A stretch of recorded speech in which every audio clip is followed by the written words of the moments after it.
Now, WWE, you are fucking up the Hall of Fame. He should have someone in his family or another wrestler should be giving him a good speech right now. I know. You know what's funny though is even his son was like, "Oh, nobody wants to hear like some member of his family drone on for like 20 minutes." Like, no, we do. Yeah, we do.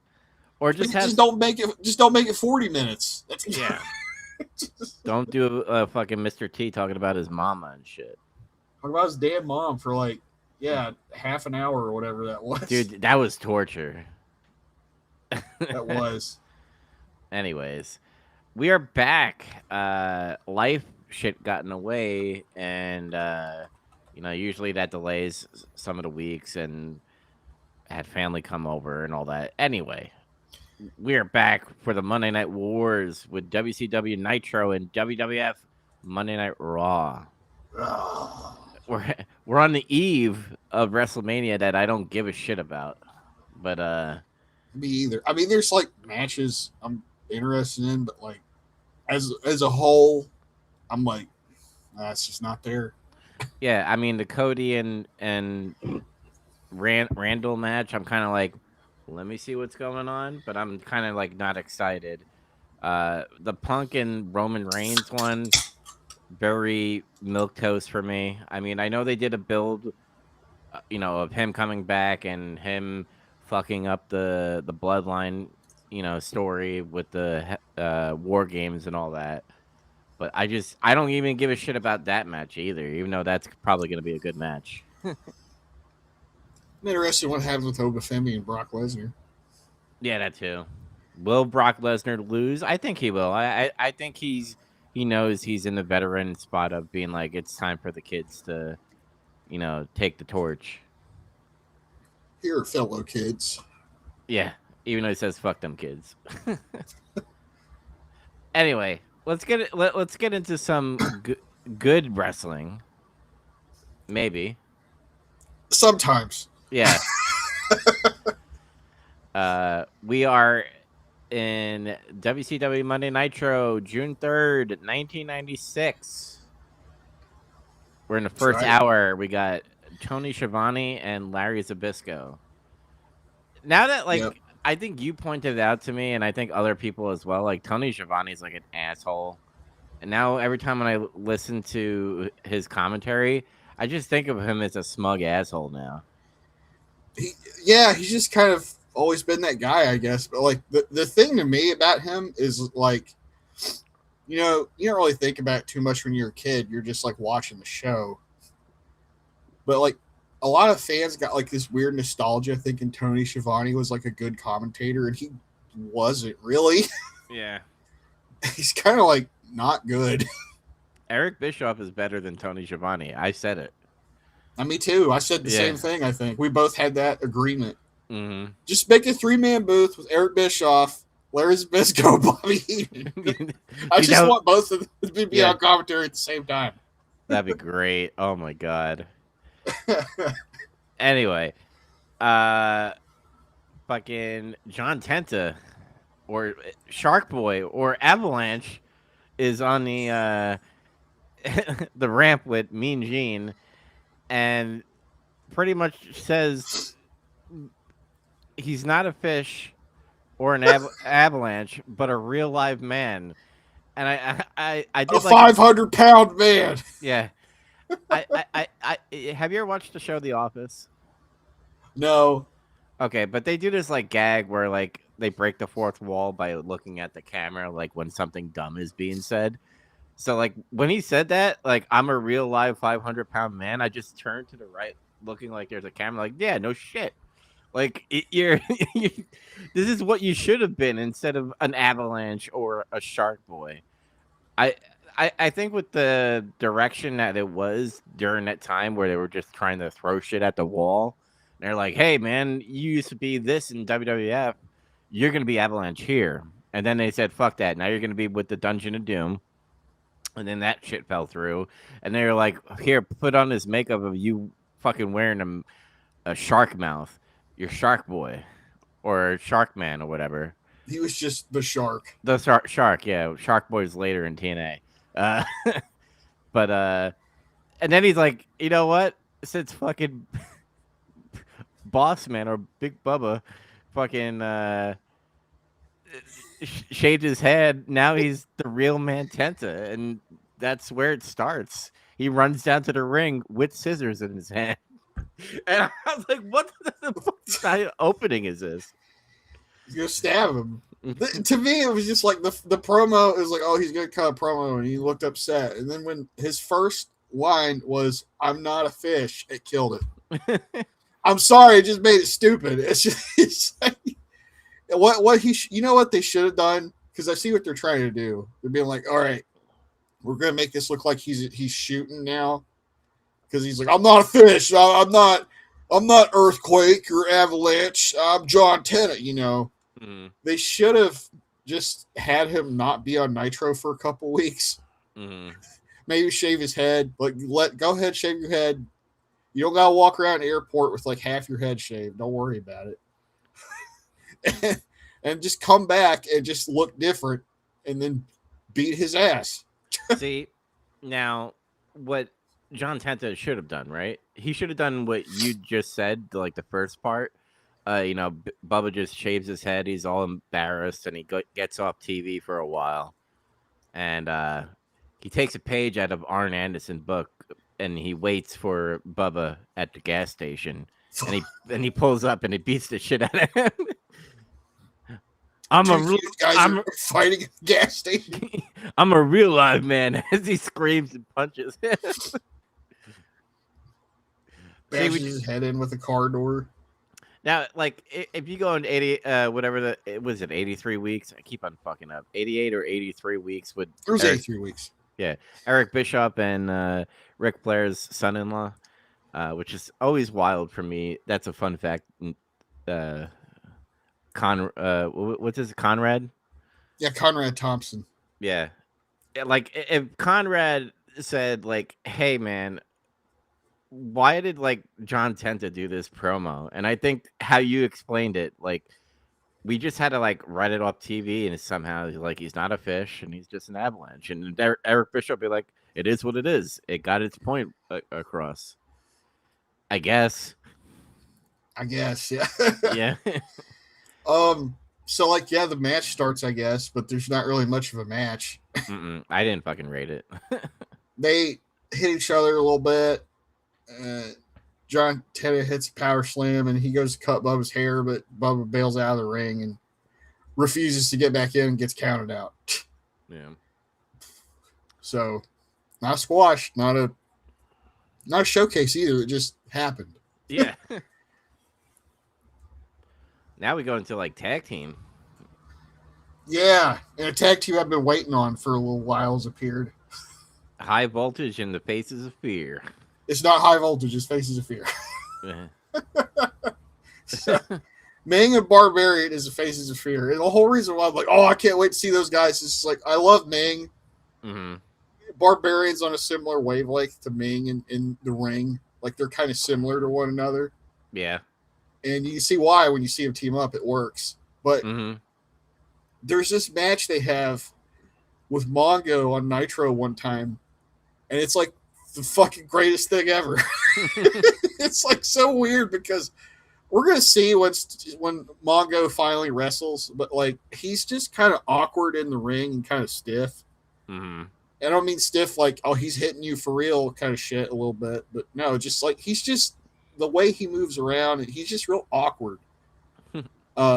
And when he got in the ring with those two guys and they were wrestling, it's like there was some kind of weird agreement between them. Like, we're going to hit each other as hard as we fucking can. It's just going to look like a real fight or whatever. But that's in a while down the road. Yeah. Either way, this match was good. It was like a good watch. It was a good squash. These two huge guys. That's what's funny is like they squashed these two huge guys. Yep. Chaos and Ruckus. That's their names. You go ahead. Yeah, I'll ask this question now, since it's like the next episode, I believe. Mongo's wife, but didn't Like one of High Voltage people try to like help beat the shit out of him from High Voltage. No, that was a different guy. I forgot Uh, his name, but I have it written down, I think. okay, because I I was like they debuted, or like this is the first time we're seeing High Voltage as well, but like we're seeing High Voltage, and, Yeah. and then this guy is like walking in like, hey, what are you doing? And they just beat the shit out of him. Anyway, we'll get to that later, but I just It thought was that like was funny. Renegade and somebody like some guy that was his tag partner. It was a different guy. Yeah, probably, yeah. I think is what that was. But this match, like they hit some double team moves, like the fucking high voltage dudes do. Like they actually get a little bit of offense starting out. Mm. Like a hip toss, double shoulder tackle, and then like Barbarian power bombs Ruckus. He hits a backbreaker. They go top rope. He hits an avalanche belly to belly suplex on this guy like a fucking squash match. And the crowd pops for that too. And then Ming comes in and he does like his shit. He does like a drop kick. They double team Ruckus. Chaos tries to help, but he just gets tossed out of the ring like he's fucking trash. And then they hit a double team top rope diving headbutt on that guy and just kill him. Mm. And then Ming super kicks him. I think he gets up after that. He gets super kicked and he just gets pinned. That's it. Those geeks are squashed. That was a squash. Mm-hmm. We cut to backstage, Mean Gene with Sting and Luger, and they're talking about like the Sting versus Scott Steiner match from last week, Yeah. and Luger like crashes out. He's like, he was about to suplex my friend on the concrete floor, and then fucking Rick Steiner comes and he just starts yelling at him. It was like so like it almost felt like obviously because he sounds like his brother Scott. I just kept on thinking of like he's fat and like TNA just screaming and can he. I forgot how much Rick sounds like him, honestly. Like Mm, that took me by surprise. Like I wasn't really looking at the screen. yeah, And then like I heard him start talking. I was like, what the fuck?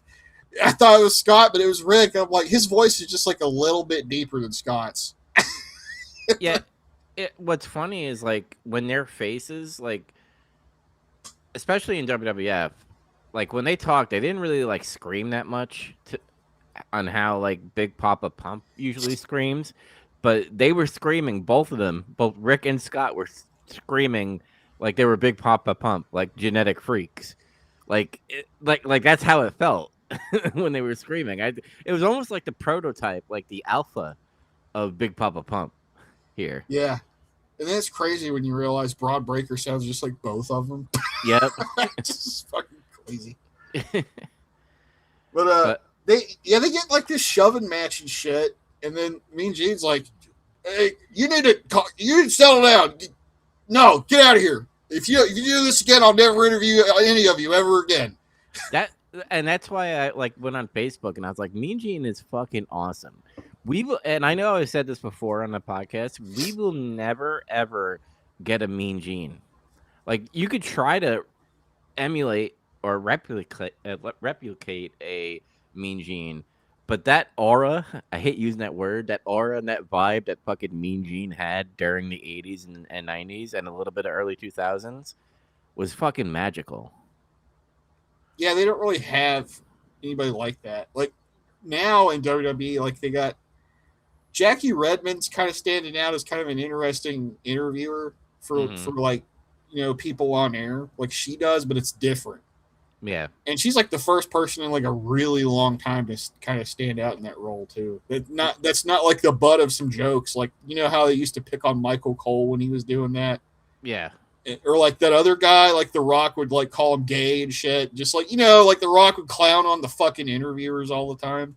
Mm-hmm. They're not going to clown on some girl, especially when she looks like that. So, and that's what I thought. Like, when AEW was first coming together, like before they turned into some mid-tier or joke type federation, is when they had Chris Vilvel. Oh, I call him Bill Cutlet. Chris Veal Cutlet. He was like the interview guide for like the debut week, and I was like, I could see like he has he has a personality. He could be someone like a Mean Gene, but all that was just spectacle shit, and everybody went away. That was It like was during just that. hype, I guess. Yeah. Yeah. Uh, but yeah, like the always iconic one with Mean Gene is put that cigarette out. Like he would tell like wrestlers to like shut the fuck up or get out of here. The sign falls down. Fuck it. Yeah. But yeah, he just he crashed out, Mean Gene. He's like, I will never interview you guys ever again. get away from. It's just like these referees too. It's like it's like a symptom that just kind of runs through wrestling, where like all these personnel basically just don't have like a fucking backbone anymore, and it's like from the interviewers down on to like the referees, where it's like referees don't have any authority really. They just, I mean, they're supposed to have authority, but they don't like say, "Listen, motherfucker, I'm the referee. If you fuck with me, you're done." Like they don't do that anymore, really. Yeah, they. I mean, they always done it in the past, but like now it's like overload of fucking like if you sneeze on a referee, like They're they're dead. knocked, they're dead, they're knocked out. But that's usually a trope in wrestling. Like even if you like lightly touch them, they're falling, so they could have that spot going. But yeah, like, dude, this I love interviews like this. Interviews now seem very. I know what I'm saying is very obvious, but how they show it on camera is very telling. It's like very script of what they're doing. Like they're trying to improv, but they can't. The improv was so better in the 80s and 90s because it's just you're screaming into the camera and saying how strong you are and how the fucked up how you're gonna kill this fucking guy. Now it's like They now they're like doing like these cinema type of shit, and you're just like, I could see right through that. well, at this point in time, it's still kind of like the old wrestling business right now. Mm-hmm. It's like the last time it is, like really. Yeah. But I don't know. You had some moments like recently, like I don't know that really was an interview. That thing where like Liv Morgan attacked Stephanie Vaquer, and then like they wiped out Kathy Kelly, and she was like all fucked up. Mm-hmm. Like they usually don't do that. Like, oh, the interview took a bump, and she's out. I But think during that they were just like, go ham. Just don't fucking injure yourself to the point where you're gonna miss WrestleMania. But maybe don't headbutt anybody else. Yeah. Not that it was her fault, but like whatever. Yeah. But I guess next is Disco Inferno and Sergeant Craig Pickman with Teddy Long. dude, Disco's Inferno's fucking suit gets larger and larger every fucking week. It does. It must be like a rib or something. I don't know. he's getting loved by the females. By the way, they're doing the whole dance and stuff with him Because he's entertaining. He's silly. He's not a bad looking guy either. I guess that doesn't hurt him. This is a short. Sorry to interrupt you, but this is a short match. But I like how it ended, and I kind of chuckled a little bit. I kind of laughed like with the reasoning. Me too, actually. Yeah. So like, there's not a lot to say about this. Like, I don't know. I don't really care about Sergeant Craig Pittman. They've tried to kind of push this guy. He doesn't suck, but there's just like nothing about him that like is interesting or makes him stand out. Ice Train is more interesting than Craig Pittman. Well, yeah, remember when Ice Train was like borderline retarded or whatever, and like now he's like, I guess he's better now. Yeah. But Disco is being pretty entertaining though. It's like he can't get any good offense on Pittman. Every time he tries to do something, it just doesn't work. Mm-hmm. It's like he got to a point where he tried to punch him and he hurt his own hand and he sold that. He was like, oh. And then Pittman goes ape shit on him, suplexes him like a bunch, and then he gets battering rammed and he oversells the shit out of it too. He does like a backflip and a headstand and just flops.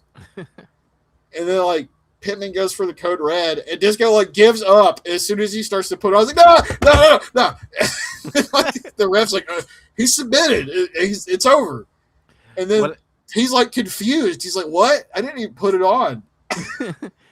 What I love about that is like it was nicely sold by both the referee, three people, the referee, Pittman, and Disco Inferno, to the point where the fans were like, "What the fuck?"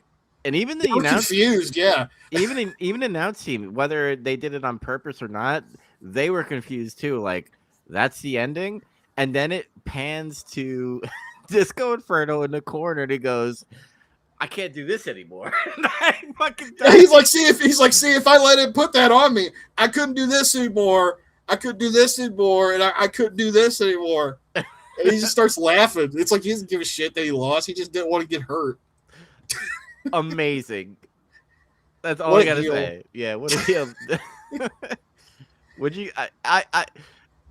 I rated this, by the way, and I gave it a little high score because of the genius of this, of being a heel and not giving a fuck. I gave this a 6.7 out of 10. I didn't rate it because it was a squash match, but like, Mhm. it's a good squash. Yeah. So, Lord I Steven. think what's funny about that before we go on is like Mm, the guy who got squashed, I think, got himself more over than the guy that was supposed to benefit from it. yes, Just exactly. point, just pointing that out. They came at a fork of the road, and they all went one way, but Disco's gonna go a little further. And Cody Rhodes kind of says that in his tweet about him riding coattails. Yeah, Yeah. I don't know. Next match time: Lord Steven Regal versus Hacksaw Jim Duggan. Oh, Oh yeah. so Before this match, though, real quick, they show us some footage. I guess oh yeah, where what like the Regal slaps the shit out of Sting. the shit was great. Yeah, it's like I Yeah. guess they were signing a contract for a match or something, and then Well, like Regal was talking shit to him. He's like, "Sunshine, you're gonna like find out like what wrestling's all about." He said something like that. He was well, insulting him. if you remember last Nitro, after Scott Hall did like his thing, and do Yeah, you want a war? And then like Regal did a promo, and he's like, I would care about who that other fellow that came here from a different business, but Sting, I deserve a match. Like he did a promo on Sting after that, and that yeah. carried on until like Sting got up and he got fucking pimp slapped by fucking Regal. That shit was funny. It's like Yeah. he shoved him. Sting got up and shoved him after Regal turned his back to leave, which was like kind of a pussy move, really, if you ask me. Mm-hmm. So like Regal turns around, just backhands him, and I was like, yeah, he actually deserved that. What the Yeah. fuck? Yeah, that was awesome to see. But yeah, he's wrestling Duggan, and like he's getting the crowd going. People still love Duggan, man. He's still over. They do, yeah. It's fun. Regal's playing into it too because he's like doing this shit where he just like stalls and gets pissed off because there's USA chants, and he's like getting mad and shit, and it's like it's just feeding into it, really. Mm-hmm. And then like Regal's cowering, trying not to fight Duggan, and then eventually he gets a hold of Regal anyway, though, and he clotheslines him a bunch, does some punches and shit. And then Regal gets all discombobulated after that, and I think Hacksaw tried to do a backdrop, but Regal just like nailed him with a kick, and he starts like getting heat on him. Mm-hmm. Hacksaw comes back though, he punches some more. He does a real backdrop this time. And Duggan's like lining up Regal for like the 3-point stance, that clothesline thing he does, and he hits it. And then Jeeves, Earl Robert of Eaton, and Squire Dave Taylor. I didn't know he was a squire. That shit's funny. Man, me either. I was like, what is he doing here? They all appear around the ring apron, and then the referee's like, what the fuck? Because there's like 3 people on the ring apron all of a sudden. And then, like, the referee's distracted. Hacksaw goes for the 2x4. I guess he's decided, fuck it. He just wants to kill Regal. He hates red shirts. Yeah, and then Dave Taylor steals the 2x4 from him. So Hacksaw goes, fuck it. You know what? He produces medical tape out of his ass, I guess. and he starts wrapping his fist up, and he punches Earl Robert of Eaton. And then Regal capitalizes and rolls him up for 3. He got the win. Yeah. What'd you give it? And Larry Zbyszko calls Duggan. That shit's funny. I give it a 5.5. It was entertaining, but it wasn't like really good or anything. Yeah, I gave it a 5.2. I was like, Regal's cool. Duggan, I'm kind of getting back on like the train because remember I was on a train with him back when we were like 94, 95. And now I'm kind of like, all right, I'm getting bored of the Duggan thing because he does the same thing over and over again. But it's done really well in this one because Regal's feeding off of him and he's feeding off of the USA chant. So I'm not like overly like bored of it. So I'm still entertained. So I gave it a 5.3 or 5.2. I'm sorry. Yeah. Duggan's like, I think he's settling into a pattern because I don't know that, like, I'm not sure. I don't think this was the case in WCW at this point. I don't really think they had like producers like how WWF does. Mm-hmm. I mean, like, they weren't really called producers back then, but they were called like, they were road agents. That's what they used to call them.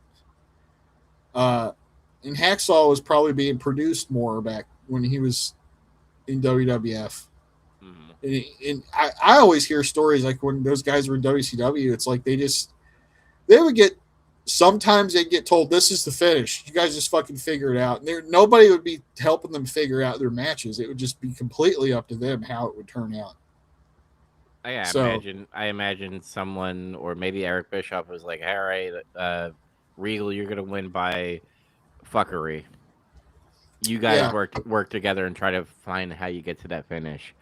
And either two things happened. Either Duggan and Regal said, let's talk before the match and see where this goes, or they called it in the ring, which I think they probably called it in the ring.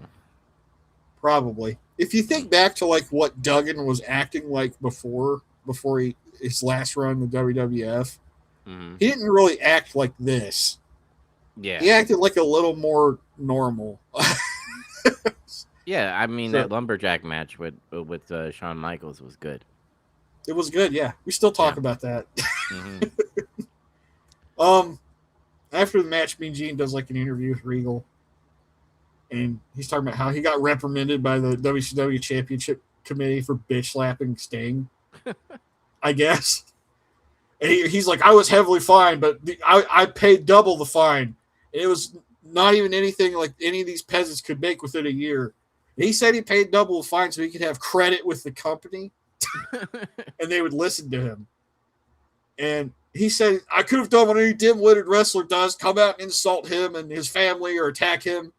But the problem with that is Sting doesn't love anyone but himself. And he wants Sting at his best so he can defeat him completely. So you see, everybody, you see that old tired trope of I want you at your best so I can beat you is actually old. Regal wanted Sting at his best. Mm-hmm. He's a heel. He should want Sting at his worst. Maybe he's just trying to, like, I don't know. He's being all this snobby, like, if I beat him at his worst, yeah, I will become, number one contender. But maybe his ego would just be fucking low because, like, I just beat this bitch. But if I beat Sting at his best, I'm this fucking evil ass fucking dude that just beat your fucking hero at his best. Like, I'm mostly joking about that. Like, it's an okay trope, but like the problem is nowadays it gets overused too much, especially in AEW. Mm-hmm. Like, but a lot of people do this now. I want you at your best. It's like, God damn it! Not everybody wants to fight. This is impossible in wrestling. It's like if a babyface says that, that's one thing. Mm-hmm. But like, there should be like a bunch of heels saying that shit. Like, yeah. Regal is the type of heel where like he's arrogant enough about himself. He has such a high opinion of himself that he would want to do that, and you would believe it. Mm-hmm. But like, if somebody like, let's say, no, not Ric Flair. Who's another heel in WCW that's like an asshole? Let's see. Diamond Dallas Page. Yeah, Diamond Dallas Page wouldn't say, "I want you at your best, bro." Mm-hmm. He would laugh. He'd be like, "You had the flu, and I fucking beat you with Diamond Cutter. It was amazing. Now I'm gonna get sick. Fuck. Why did you come to work sick? You're spreading your germs." You go into a diabetes shock? Let's have a match now. Yeah, I don't care if you got diabetes, if you got glaucoma, if you're on dialysis, I'll beat you. Yeah. They're doing the Sullivan Benoit feud is happening now. I guess that finally blew up when we put them on probation. Maybe, yeah. And Because we didn't see any of it. Is this the rumblings of him booking himself into a divorce? Yes. Pretty sure it's it. Yeah. They show a bunch of clips of it, like how it built, and you remember how he kept saying, "Where's Chris Benoit?" at all the time because he just wasn't ever on Nitro. We found out he's on Saturday night. Yeah, and a lot of these clips come from him being on there. Yeah, he's like bitching to fucking Art Anderson and being like, "Dude, you're an enforcer. Why are we friends with this fucking dude?" And he's got a fair point though. Yeah. And it's like, and then somebody else argues against that too later on the other side. I think it's Jimmy Hart actually. Mm. And he's got a point too. He's like, why do we need 4 horsemen? We got the Giant. I'm like, that's honestly a fair point. Like, you could tell like this fucking like alliance is just fucking stupid. It's dumb, and like I can't wait for it to be over. Yeah, and I think it's the rumblings, and not because he's booking himself into a divorce. It's just like the company's going in a new direction based off of seeing Scott Hall and who's coming next and who's going to be the third man. And pretty much that's the foundation of this fucking Monday Night War that's going to launch and go crazy. And you can't have this fucking gay, like 4 Horsemen and Dungeon of Doom and Giant alliance to try to take down Hulk Hogan. Because, not obviously yet, because he still has to fucking accept this, which I heard takes, like, he didn't want to do it, right? Hulk Hogan? No, like, so at first it was going to be Sting. Mm-hmm. And then they were like, no, it's not going to be Sting. And then they thought, let's do it with Hogan. And it was really hard to convince him to do it. Yeah, because he was worried about all his Hulkamaniacs. That's right, brother. There's not much else to say about this. It's like video packages just recapping this feud. I guess they teamed up at like Slamboree, and then like Kevin Sullivan screwed him over somehow. Mm-hmm. So like that's why they're feuding. It's whatever. And then this rolls into like a squash match he has against Prince Iaukea. Which I don't have anything to say about that. He just beats him, and yeah. I mean, I'm not talking shit about Kevin Sullivan, but it's like I just don't really see how he fits into like the modern wrestling business now as a wrestler. Yeah, he should be like in the background. At this point, a manager. He should be. I know this would probably like piss people off. He should be like a comedic person at this point, or a manager, like you said, where he's just. He'd be a good manager. Yeah. And what's funny is he could work. It's just like.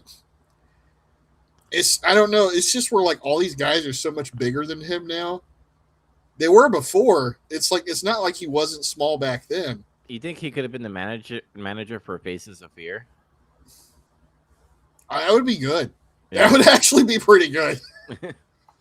Yeah, he gets squashed, and then Mean Gene interviews him after the squash, and Jimmy Hart's there too, and he starts asking. He actually brings up what I said. He's like, "Why do we have to work with 4 horsemen? We don't need them. We have the Giant." And like that's a good point. And he starts ranting about how the Horsemen didn't listen to him with like Pillman. And he's like, "Look what happened."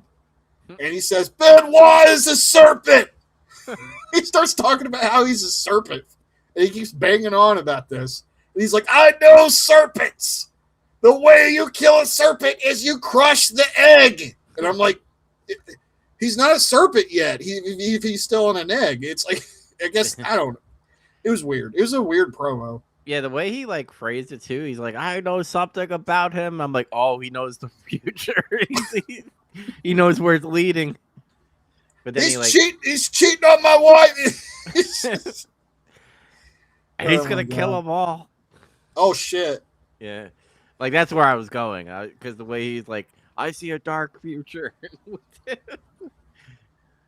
His um, father showed him the future. yeah, Sullivan. Sullivan. um, that's it. That's the pro. It's just feud's weird though. I don't. It feels strange. Yeah, Uh, I guess we'll see it in live time. I guess we'll see the match. Yeah. Yeah. Rock and Roll Express versus Ric Flair and Arn Anderson with Woman and Elizabeth. This was a pleasant surprise. Mm-hmm. I didn't know, like, they just out of nowhere, Rock and Roll Express is on the show, and it's like, holy shit, it's like, where have they been? What have they been doing? Because it's like they haven't actually had any work that I know of since Smoky Mountain Wrestling folded up. It just seems out of left field. Just to be honest with you, It because kind of does, but it's like, at the same time, this brand is who they're most closely associated with. It's just like their time with them ended in the 80s. Mm-hmm. Like 89, I guess, or so, really. Yeah. But like the crowd still reacts to him. Yeah. They popped. Art and Flair come out wearing the Kevin Green and Mongo's football jerseys. And Flair's like making fun of Kevin Green and doing football shit and being Ric Flair. Kevin Green should always be made fun of. I just hate how he speaks. Match starts. Arn hits shoulder tackle on Ricky, and then the pyro, this timer goes off. This pyro starts going off because they count down to when the second hour begins. Apparently, for some reason, I don't know why they fucking did this. It was kind of stupid, if you ask me.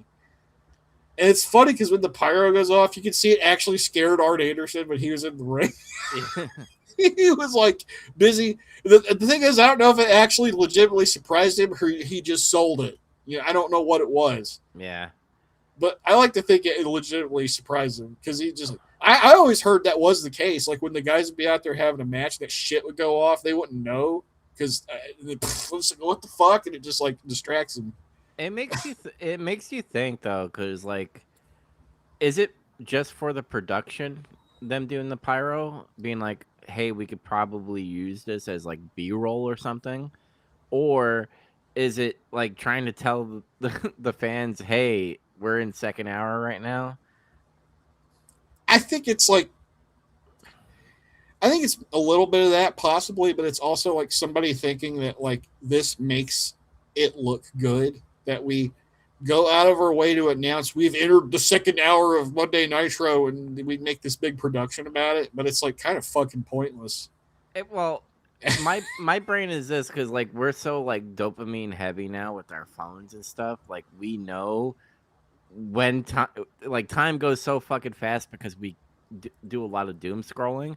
So maybe like time dilation was so fucking different in the 90s. We're like, oh man, they don't know the time. If they don't have a fucking watch and the clock in the arena is so fucking small that they can't see it, we better turn on the pyro so they know that like we're in the second hour. We're in the home stretch. I don't know that they even thought about it like that, really. I think it's just about this TV production shit. And it's just like another one of those dumb like decisions they made where they thought this is going to be good and it makes us look cool and big time, but it just blows money. Yeah, Just using pyro unnecessarily. You see Turner just sitting on his executive chair. Don't be really cool.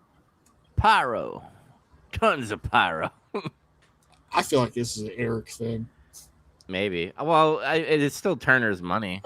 It's just like it is, but like he's kind of got carte blanche just to like do whatever he wants with that money.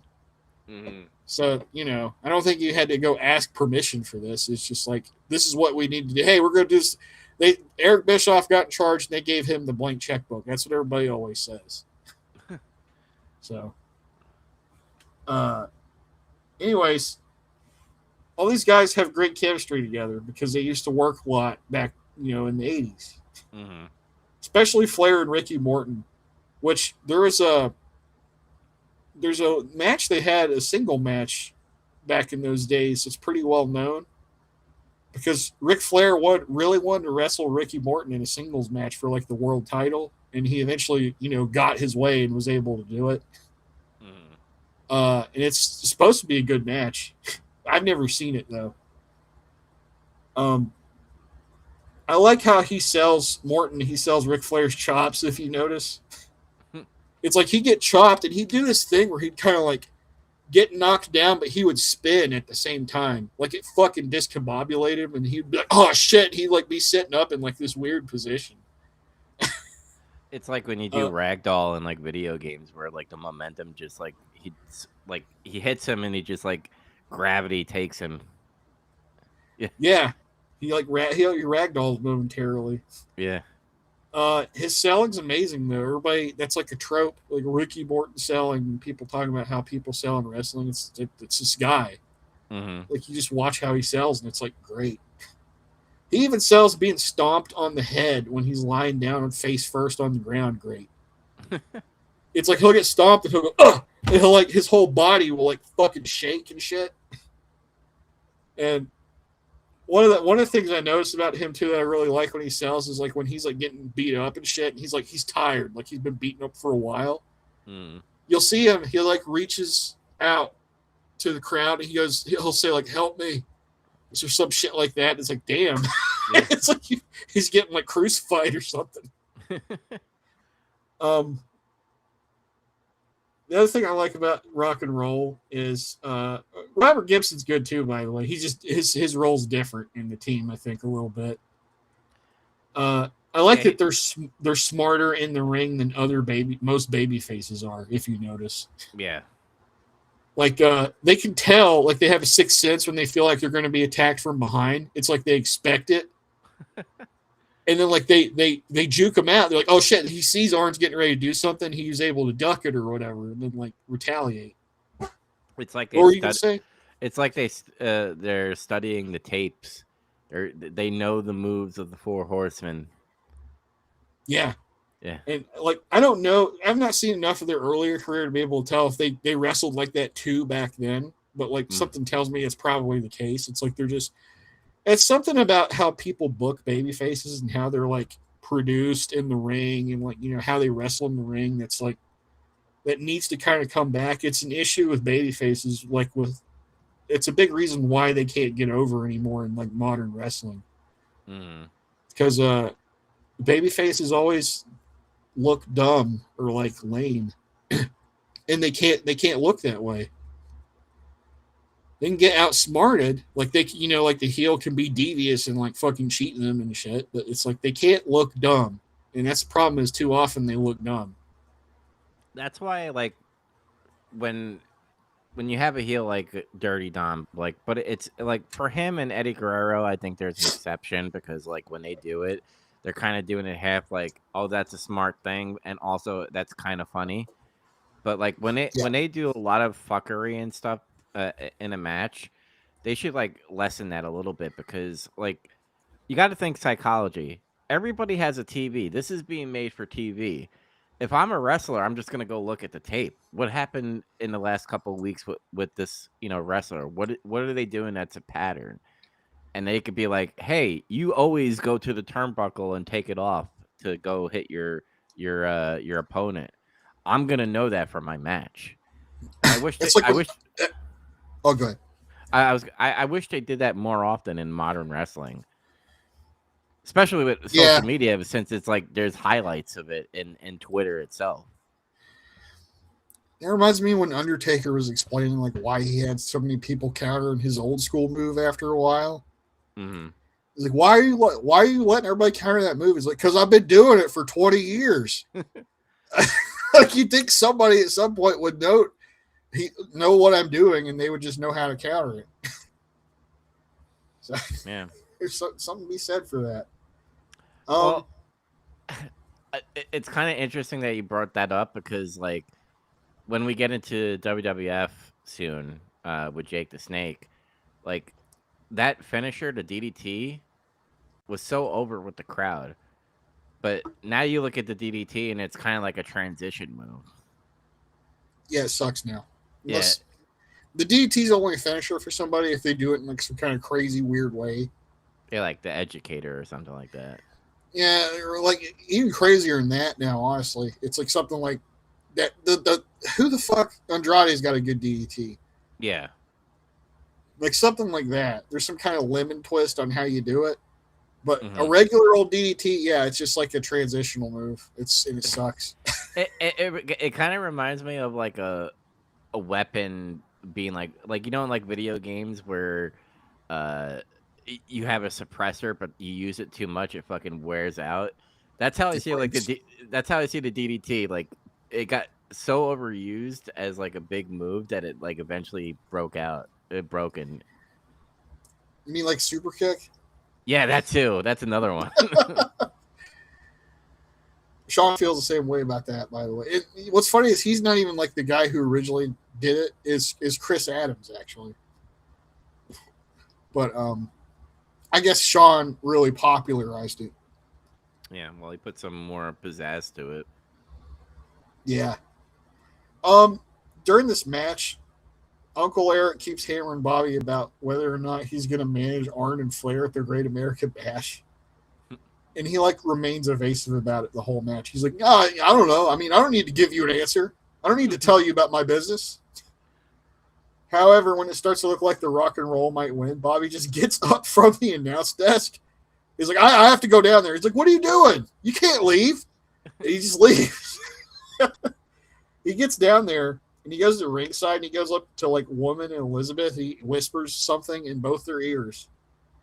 And then he walks to like this old VIP. They always have this VIP section set up for like Ric Flair out there by the ring, I guess. Well, they did that And with the Japanese wrestlers. Remember, they had like fucking sushi and stuff. the Japanese contingent. So yeah, you can go Yeah, eat sushi. yeah.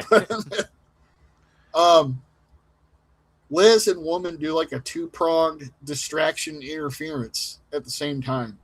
Hmm. Like and Woman like rakes Robert's eyes while he's like got Flair over by like the ropes or some shit. And Liz is like got the referee and Ricky distracted. And then Arn takes advantage. He DDTs Robert and Flair pins him. Sort of. It's like Arn puts Flair on him and then he fucking pinned him. That was amazing. And then like Ricky Morton realizes what happened, but he's too late. It's like by the time he gets there, it's like the 3 count hit, and he's like, "Oh, fuck, they got us." It was good shit though. I liked it. I like this match. I gave it a 7. Yeah, I gave it a 7 too. I was like, they work really. Their chemistry is fucking amazing. I It's want good. to Yeah, I want to see past matches if they have any past matches because I do want to see it. it's gonna be better than this. You know it will be. Hmm. Uh, what's weird is I don't understand like why they didn't continue working with them because they don't. I don't think maybe they have a couple more appearances. I don't get why the Rock and Roll weren't signed with WCW. Maybe they just didn't see the value in them. I guess. If I remember correctly, before the NWO goes really really fucking crazy, I think they make special appearances here and there, but nothing solid. Yeah, I have to look into it. Like I don't know if maybe they because weirdly enough, they did kind of get to this point where they could work independently outside Mm. of like the other big companies and make pretty good money and do whatever they wanted. Believe it or not, in that time. Even today. Yeah, they still can. Well, Yeah. Robert retired. Ricky's still going. Yeah, Ricky Somehow. Morton's gonna do it until he's gonna be like Ric Flair, dude. Like he's literally gonna be in a wheelchair. He's gonna be like Major Zero in Metal Gear Solid 4. He'll be in a wheelchair and still want to wrestle.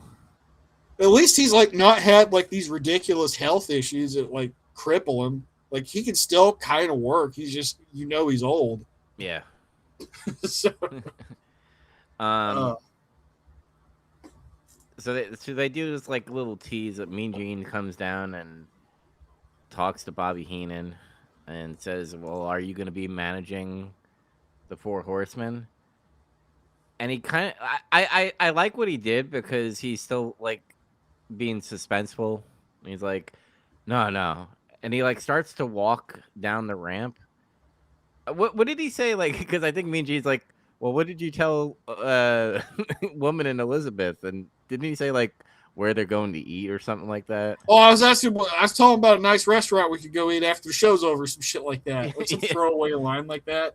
Yeah, and Miji's like, no, tell me, are you gonna manage? And he goes, no. And he like starts to walk away, and then he like comes back, and he grabs like this metal suitcase, and he That's opens, a Halliburton briefcase. yeah, he opens it, and there's a plaque. And he goes, I'm not going to manage them. I'm going to coach them because I am the 1988 All Madden Manager of the Year for John Madden. And I looked this up. I I'm not a big football fan, but I know things about football. Yeah. And John Madden had this thing called the All Madden team where it was kind of like the way I'm reading it is like like an awards thing. It's honoring NFL players who embody grit, toughness, and exceptional, often gritty plays and raw statistics. It's kind of like being like, "Hey, these guys are fucking cool. Look at their stats. They're on my All Madden team."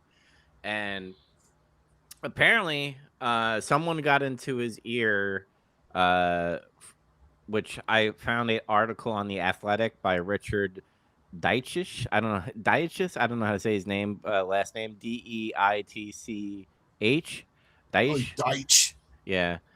And apparently, this producer back in the day for NFL TV, Richie Zeinutz, he was a big wrestling fan, and him and John Madden used to talk about boxing, and John Madden grew on wrestling and like actually liked it a lot.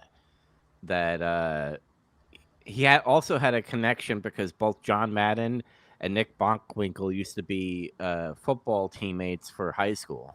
So Oh, there was an avenue that was happening where it got literally to Bobby Heenan, and they were like, "What if we had Bobby Heenan as the manager?" And that's see, I figured there was some kind of real connection there. I just didn't look it up. yeah. So, It's like I thought he probably legitimately did get that somehow because of the region. Like John Madden's from that region too, where AWA was and everything. Yeah, so like when he pulled out the plaque, I was confused because I thought he was just like fucking around because I was like, oh, Mongo and Kevin Green are there. He's gonna be like, John Madden chose me, and I thought it was all bullshit because it's Bobby Heenan. He's a heel. He loves the bullshit. So like, I'm thinking this is all bullshit. I searched the shit on Google, and it's true. That's a real plaque. He actually got that. That rules. Yeah. Oh, And Hulk Hogan still exists, I guess. yeah, another Hulk Hogan hype package. So it's notable that he's absent. He's been absent for a while. I glad you brought that up because, like, even though they were still going like, "Hey, Sting is going to be the third man," this is kind of brilliant because he's like gone for a while, right?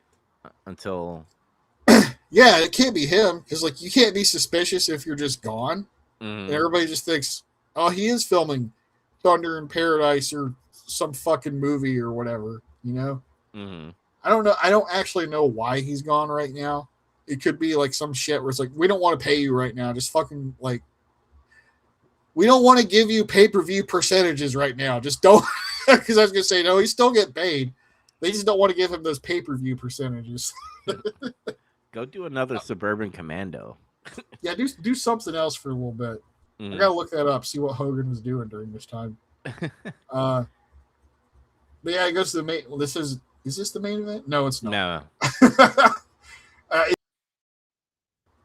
I thought it was supposed to be, but I was like, oh shit, we're still in the early part of the show. Wow, the Giants getting shafted as world champion. It's like, see, he got CM Punk before CM Punk. Yeah. I'm the champion. You put me on the middle of the fucking show. With a guy named Ice Train. Ice Train. It's just Giant versus Ice Train for the world heavyweight title. Mhm. And Ice Train is like hyping himself up, and he's like stretching himself out on the ropes and shit. You know, that thing where the guys would like put their arms on the rope and like stretch their fucking shoulders out or whatever that's supposed to be. Yeah. Jimmy Hart grabs his ankle, and then Ice Train's like, "What the fuck?" And then like, he gets like the Giant just sneaks up behind him, grabs him by the throat, and just choke slams him and pins him. It was literally that fast. And he does like a double bicep when he pins him too. He's like he hits a double bicep, and Bobby Heenan he goes, yeah. When he does that, he's like, "Go to your room." Like he just owned him so hard, like pretty much. Yep. And Squash. that's squash. But what's like funny about this is like his teammate comes out, Scott Norton, and tries like defend him. The giant turns around, fucking choke slams him twice, and he's fucking on the ground. He's like and dead. And he has a match against fucking Huge Morris next. Yeah, Hugh Morris is gonna come out. It's funny because Scott Norton was like, "What's your problem, man? He wasn't even ready." It's like the bell rang, which Bobby Heenan points out. Like the bell rang, it was time to fucking wrestle. It's like he got distracted. But let's see. Right after that, Mean Gene tries to get some comments from the Giant, and he asks him, but all the Giant says is, "Why is Hulk Hogan getting video packages?" See CM Punk. "I'm the champion, not him." And he's like, "I took him out. I've taken on Flair, Sting, Macho Man, and Lex Luger is next." And like he said, he tried to get between him and Jimmy Hart. He almost got him, but he's gonna beat him because he says you can barely hold on to the belts you got now. And so it's like, just fair point. I gotta say though, his promos are getting better. Yeah. Did you notice like this promo was actually like coherent? Mm-hmm. Like he was saying shit and it like made sense. Yeah, he just wasn't screaming. His screaming had authority, if that makes any sense. Yeah, he screamed when it mattered, when he needed it to punctuate something. Mm-hmm. Instead of just screaming the whole damn promo like a Captain Insano promo or something. Somebody got into his ear, I think. Might have been Macho Man, brother. Ooh, yeah. Hugh Morris versus Scott Norton. Dude, he's coming out all happy because fucking Norton is just fucking out from 2 choke slams. Yeah, he's like laughing and shit. And then he starts beating him up like while he's laying down. It was like, I guess this match is happening. It's like, why? He's fucking laying there. Shouldn't they just like call the match off? Unless he's like, "No, brother, I'll fight. Ugh, fuck it. Ring the bell." After he hits him and laughs at him a bit, he's like, "I'm going to go do my moonsault now." And then Scott Norton gets up. And when he does the moonsault, he kind of like slams him. Like, I don't think it was executed the way they thought it was going to. Looks bad. Yeah, but the idea was he was supposed to kind of like power slam him, I think, but it just didn't really work. Mm-hmm. Because he's huge. Yeah. Both guys are huge.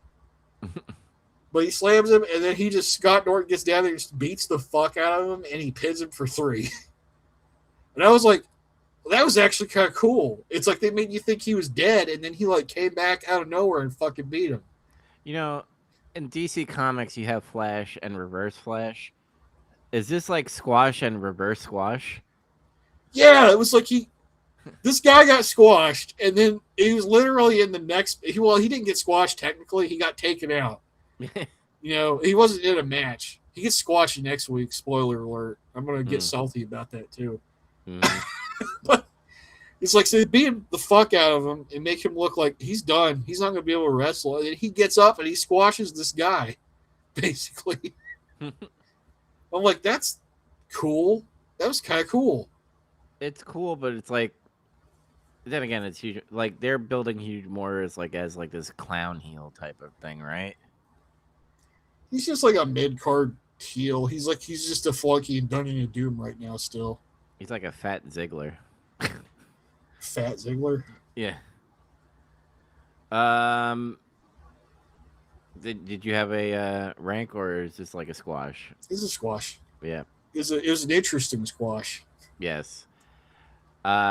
We cut to Mongo and Kevin Green discussing strategy at the power plant.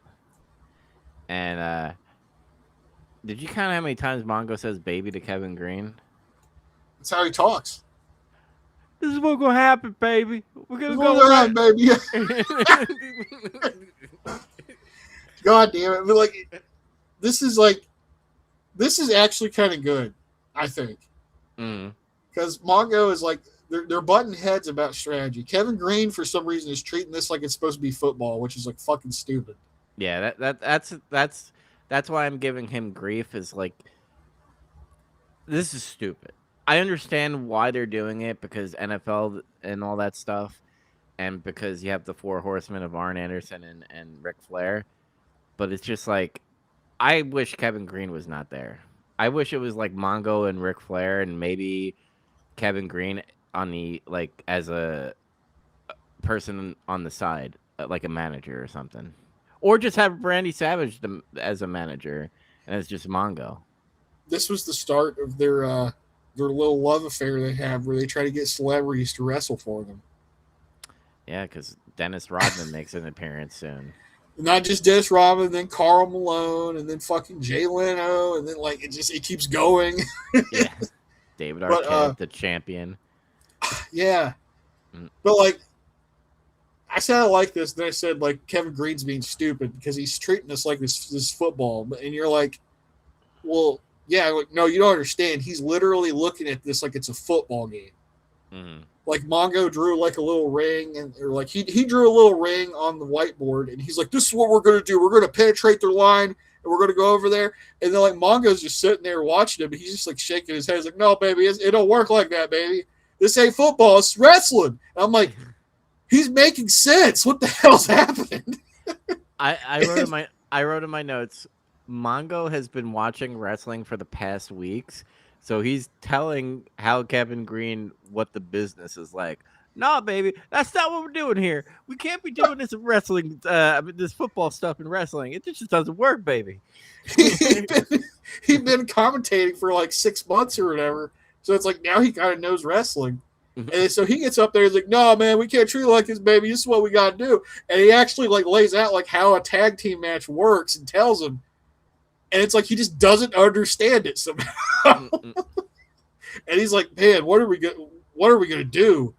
And he's like eating the Slim Jim. And then Mongo like looks at the Slim Jim, and then Kevin Green realizes he's looking at a Slim Jim.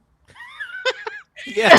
And then they're like, "Are you thinking what I'm thinking?" And then it's like, "We can get the Macho Man to be our coach." And like, and that's like the segment. And I'm like, you know what? That's actually kind of entertaining. Yeah. Like it's like, yeah, Kevin Green's being a dummy, but like it's weird watching Mongo be the smart guy in the team. I just want to talk like Mongo at my job now. Do it. See what happens. Maybe he'll get promoted. I'll tell you what, baby. You need this shoe right here. You need to insert Mongoisms into your vocabulary. This was so much. This did them so much more favors other than that weird video package of them working out. Like, what the fuck was that? Yeah, they did the whole '90s Dutch angle, like spinning it in a circle while they're like fucking doing weights. And then like they slow down the frames per second for some reason. Like it was buffering badly or whatever. Now it's main event. Now it's the real main event. It's Lex Luger and Sting versus the Steiner brothers for the WCW tag team titles. And as the match gets started, Eric says they're getting a phone call from the Macho Man, and they get a phone out there. And Savage says, I'm looking at this piece of paper from the WCW Suits and Ties. Yeah. And it says nothing about coaching. And he's like, so if they need a nut that knows this business, I'll be the head cashew. Yeah. And then it's funny because you see Heenan's reaction. And he's like, what's he saying? Let me say something to him, please. Let me say something. And as soon as he gets the phone, he starts groveling immediately. He's like, I got no problem with you. And he's like, what Elizabeth is doing with your money, and all that stuff, no human should ever have that happen to them ever. And he's like, I'm not taking money funneled from your account through Ric Flair to me. That's not what's going on at all.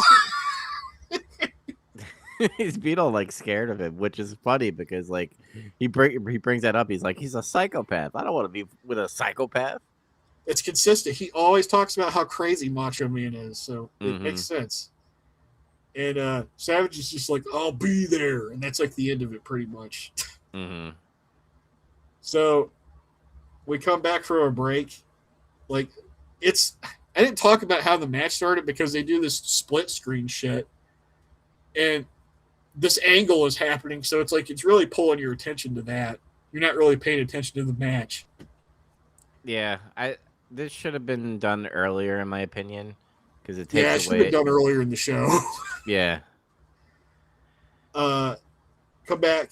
Rick Steiner hits a top rope belly suplex to Luger, and it's a hell of a spot to come back on. Like, and a top rope bulldog, and then Sting gets in and he breaks it up.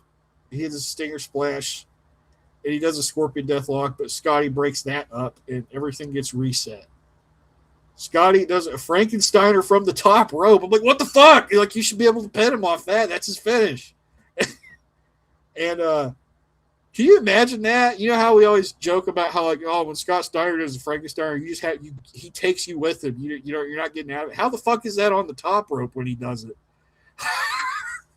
he I'd just be goes. kind of scared. He just goes. You're coming with me. You're coming with the shit. You just do a flip. After that pin attempt, though, Scotty tries to suplex Sting, but Sting flips out of it, and he hits the Scorpion Death Drop again. Not calling it that yet, but he hits it. He's trying it out.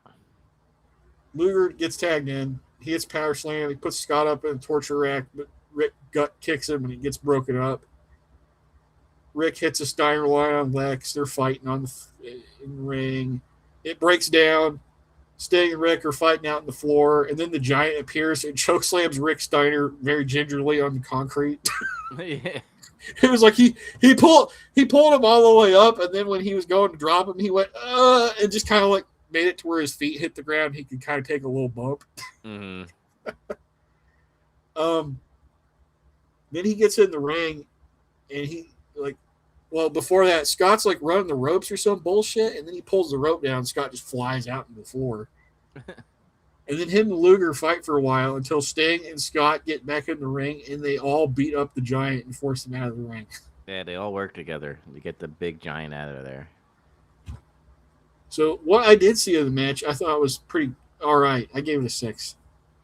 Yeah, I gave it a 6.3. I was like, dude, the crowd was going nuts for both of these teams. They were going absolutely wild. And Luger was screaming like nothing else, man. He was selling his match. Doing his dinosaur screams. Yep.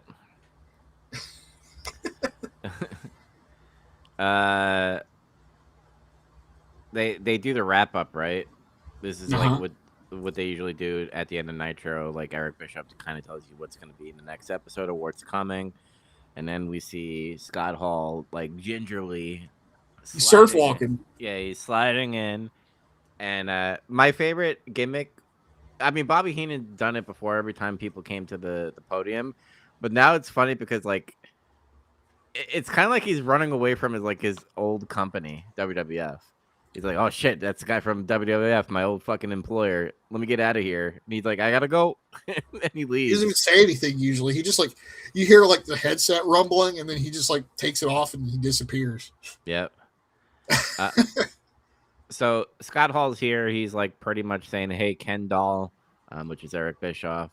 I have someone coming, and like Eric Bischoff being all fucking bold now. He's like, what do you mean? Oh, you know. Yeah.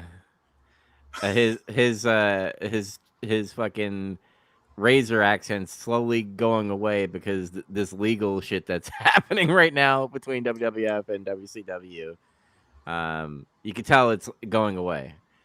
Soon he's gonna be, hey yo, Scott Hall soon. Yeah. Mm-hmm. And Sting comes out of nowhere. He like spawns. He renders behind Eric Bischoff, yeah.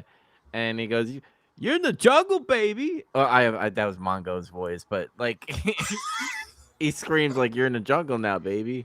And they kind of like shove at each other a little bit. And Eric Bischoff doesn't want Sting interacting with him though at all. Yeah. Mm-hmm. Which is good because it's selling like, hey, he doesn't work for us, and if you punch him, he might sue, type of thing. They're getting sued right now for something else. Yeah. But they're they're fucking building up Kevin Nash coming soon. Yeah, in this match, this alleged match that's supposed to happen.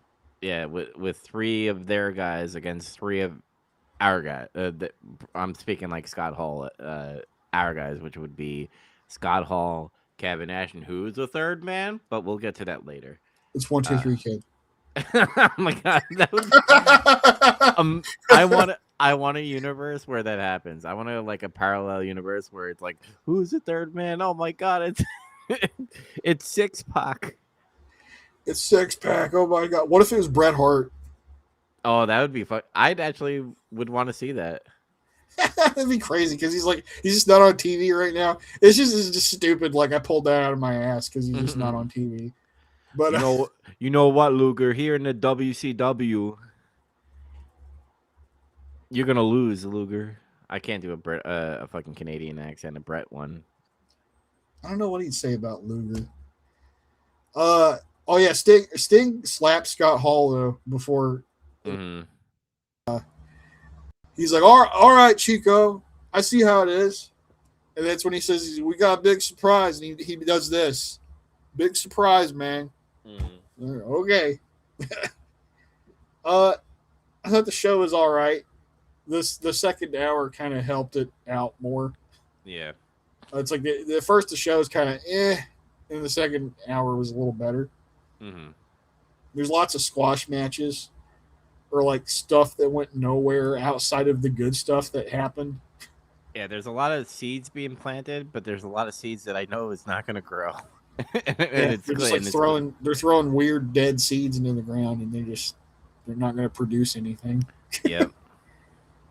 There's some good promos and other things too, though. You know, I gave it a 6.4.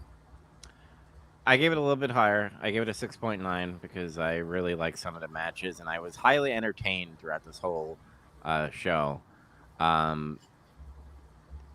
It's gonna get a little wild with all as wrestling gets longer in the shows. So like, oh yeah, when you do that, that's when you start to see a lot of the bad shit, but also the good shit. Like, takes it out a little bit. yeah. This also got a 3.0 TV rating. Not bad. Pretty good. Well, when you see the Raw rating for that week, they beat them pretty handily. Yeah, this is the signs of like, oh shit, there's a war coming. So, Monday Night Raw, same night, June 3rd. Mm-hmm. I don't remember what town they're in. I never write that down usually. Fayette, North Carolina. Oh. We got, Goldust is laying on a couch with his bare chest and like no pants, and the IC title just covering his crotchal area.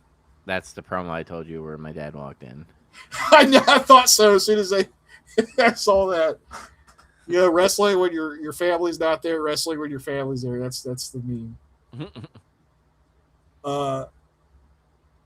He says that he saved Mr. Johnson's life last Raw, but he was perturbed. And if you want a piece of gold dust, come and get it.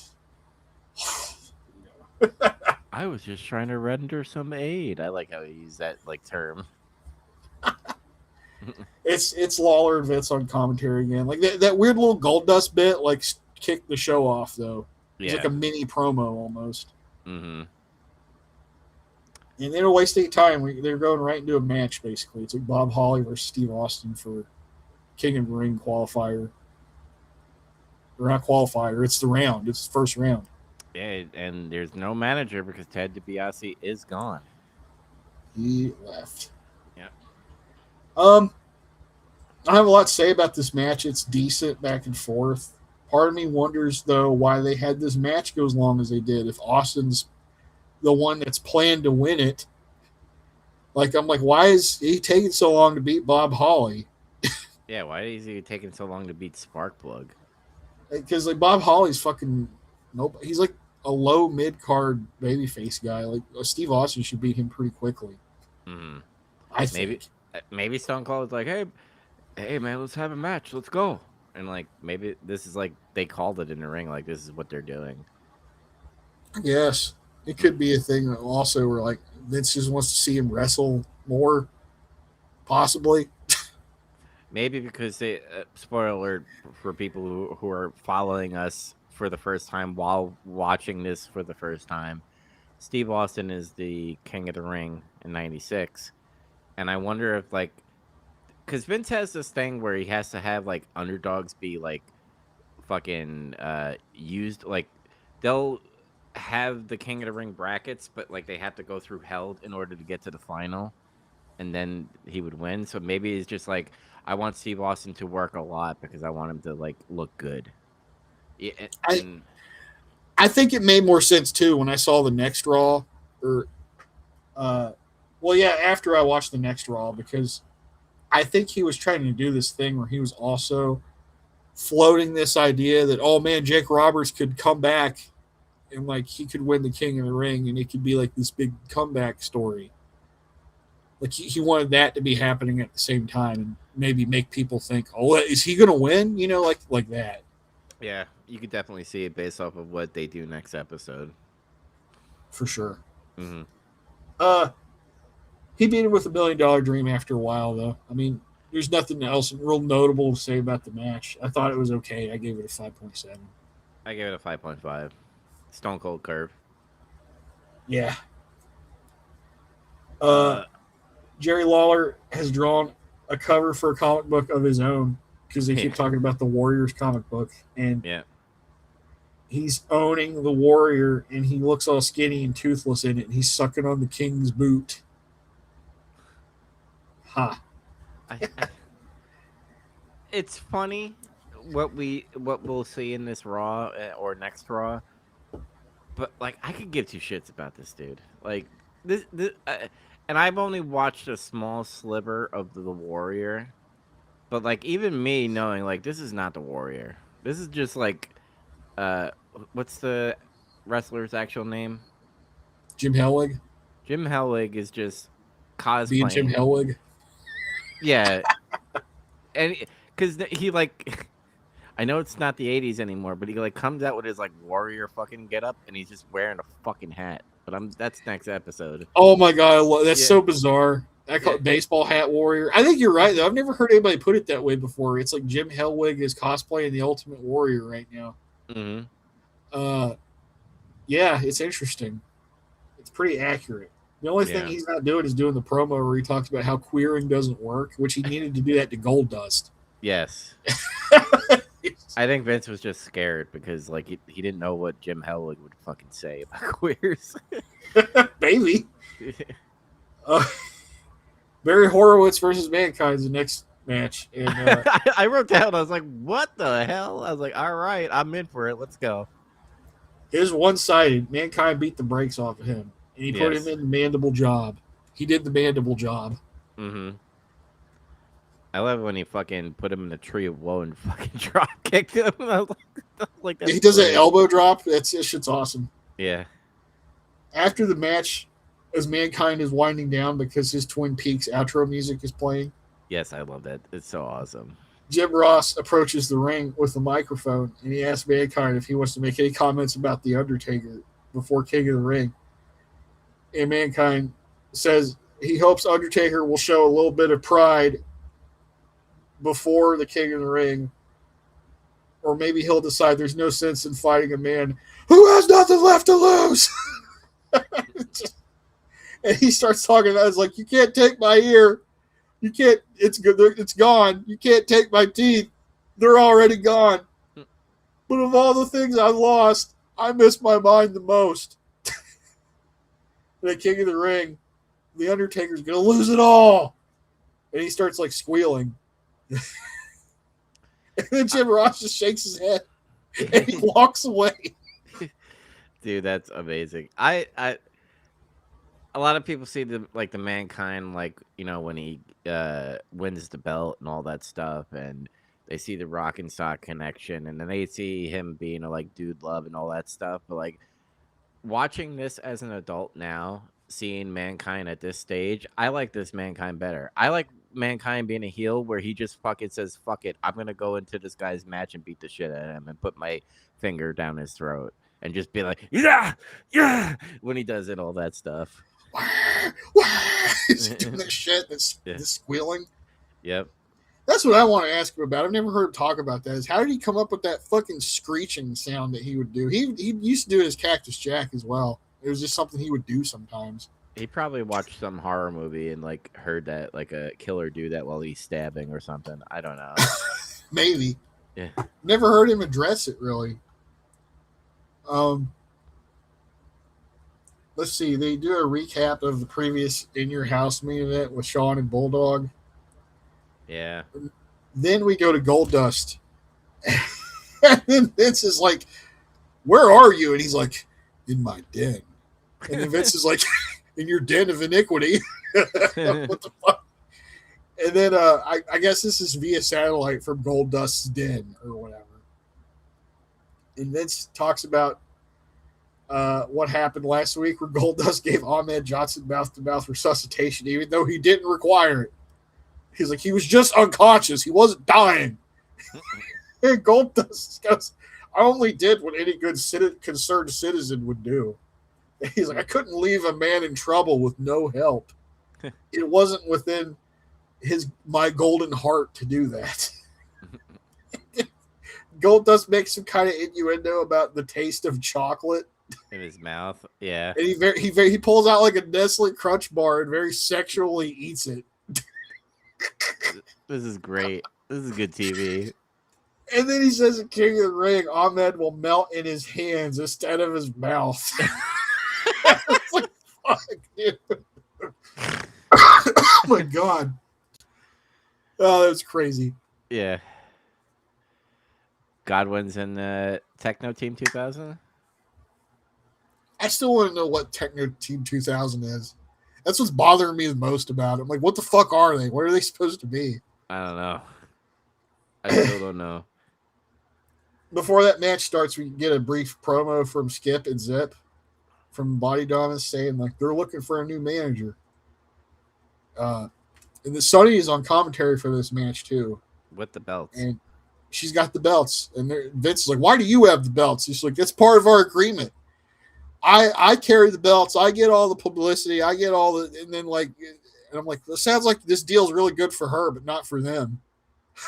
And every time, like after Vince said that question, and she's like responding, like Jared King Lawler, and you get to kiss Billy Gunn, and he's like, "Yeah, that too." Hot lips, Billy Gunn. Yeah.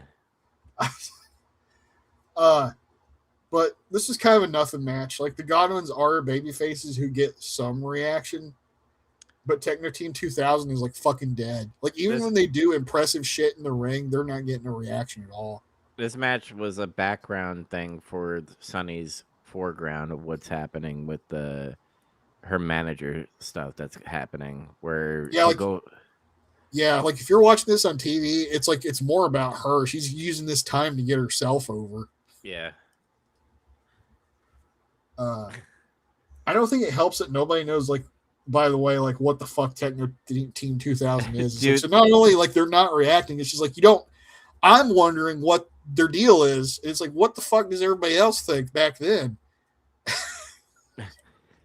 Like we know who the Godwins are. They're these like hicks. They're like these like people that work on the farm. Techno Team.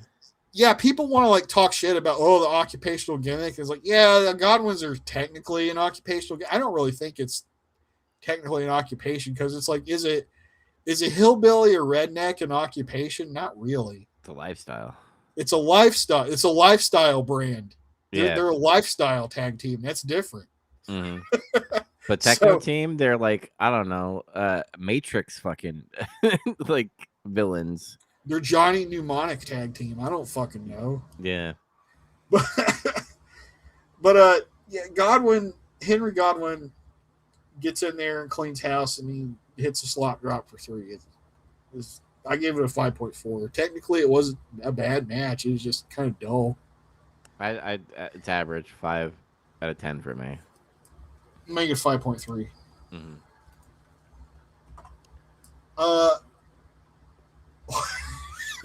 This is when we finally got our evidence for like what happened to Clarence Mason. Remember that mystery we were talking about? Yeah, he's like suing Gorilla. Yeah, they're like, it bothered me a lot that they didn't explain what happened to Clarence Mason because, like, the next time we see him, he's like on crutches, he has a neck brace, or like one of his arms is like stuck in the retard position permanently. Like it's held together by like some fucked up cast. and we were like, what happened? And like, why didn't they do this before? And like, why did they have him in the cast and then they did this? Maybe they're just like, people are gonna want to know, so we'll make sure we'll put this in Raw. I guess. And then it was funny because like he called them on the phone, I guess, and he was like, I apologize for my voice being the way that it is right now. Like he's also sick or his voice box got crushed or something. Mm-hmm. And basically they show this footage at like Gorilla Monsoon lightly touched Clarence Mason to move him out of the way of Shawn Michaels doing his entrance. Mm-hmm. And somehow that like almost crippled him. And I was like, I think Vince is having fun making fun of lawyers. That's what he's doing. This feud goes nowhere, doesn't it? Is this a feud? No, well, I mean the whole like Davey and Shawn Michaels. Shawn. Yeah, because like this is part of the like angle in a way, where he's like, It's a little part of it. Like I said, I think it's just a Vince wanted to make fun of lawyers for a minute kind of thing. we're gonna make sure you look like you got fucking hit by a car, and then we'll explain it next episode, pal. I hate fucking ambulance chasers, sons of bitches. Like I totally see him fucking saying that. Fucking steroid scandal, go fuck yourself. But like I don't know what happens after Shawn and Davey Boy have their match at King of the Ring. I don't know if it continues on for a little bit or not. Okay. Next match, Hunter Hearst Helmsley versus Jake the Snake Roberts. Triple H is in the doghouse now, pretty much. He is, but he didn't look like shit in this match either. It's just like he had a decent match with Jake Roberts and lost. Yeah. It wasn't like that match where it's like whatever the last match he had was, where he took a finish, and then like it took forever to get him covered. It's like the thing everybody gave him shit about at that WrestleMania match with Booker T. It happened to him. Like he remembered that, and then he did it to somebody else because he hates black people or like whatever stupid thing people dream up. It's like the movie Smile. Like it happened to him, and then he had to like pass it on to Booker T. That's what it was. You're gonna know how it feels now. Hunter gets shoulder tackled by Jake. Or no, Hunter shoulder tackles Jake. I had that completely backwards. And then Jake kind of shakes his head. It's like, okay, this is how it's going to be. Like that kind of thing. Mm-hmm. Hunter does his little bow. So Jake shoots Hunter off, and he hits a hip toss and a knee lift, and Hunter gets hooked up for a DDT, but he escapes. This is something that happens a lot in this match. Jake goes for a DDT, and he keeps evading it. Dude, the fans keep on calling for it. It's wild. Like they're going. That DDT is so over. It's over as fuck. It's just because it was back then. It wasn't all prostituted out either. The only other guy that did a DDT was Arn Anderson, and it became his finisher over the Spine Buster. Mm-hmm. So it's like, it was still over. And there's another spot where he evades out of it again, and he like backs into the snake, and he's like, oh fuck it, he rolls out of the ring really fast, and that's like a commercial break or something. I like the shot of where like it's from the corner, but it's behind where the bag is, and it shows the bag moving. It's moving, like his head's. Yeah, I was like, that's a good shot because you have Triple H in the background being like, "Ooh, I don't like that," and then like Jerry being like, "Oh no, not the snake." Yeah, he hates snakes. Mm. While that's going on, King is trying to talk to the girl that came out with Hunter tonight. Dude, it was so like creepy. Like what he was like, he went over like creepiness with this fucking talk. Yeah, but I think he was. It's like, well, how much of it was in gimmick and how much of it was him? You got to wonder. I was 80-20. Okay. Yeah. Vince wants to ask her what she thinks about Hunter's protruding proboscis, which is like funny. He's just saying he's got a big nose or some shit. Mm. And then Lawler asks her what she thinks about Vince's toupee. And then Vince dismissively says, That's our rocket scientist of the week right there, folks. I'm like, God, he just called her stupid on fucking TV. She said something else. It had like, oh, I like Hunter. He's great. He just called her a damn rocket scientist. Yeah, it's like dumbass bimbo. Vince makes a statement about Razor Ramon and Diesel while this match is going on, though. Dude, like you could tell he's butthurt, right? Like this is Yeah. butthurt Vince right here. He's like, they've pawned themselves off to a rival organization. And as the stars they once were, they do not represent the World Wrestling Federation anymore. That's pretty much what he actually said. Now, this must be like now it makes me wonder when like Kane turns into Razor Ramon. Like No, Kane was Diesel. yeah, Kane was Diesel, I'm sorry. Kane is Razor Ramon. What was that? What would that be like? Oh my god. But like he says this and then he does that shit with Kane. And you're just like were you doing that as a joke? Were you kind of like making fun of their characters, or are you just like trying to salvage the character's name because you bought the fucking license? I think the way I always took that was it was him showing these are my characters. I made you guys, and I'll do it again with these guys. It didn't and work. it didn't work. Yeah. But he's butthurt, man. This hurt him bad. We thought like Hulk Hogan hurt him. I think this hurt him a lot.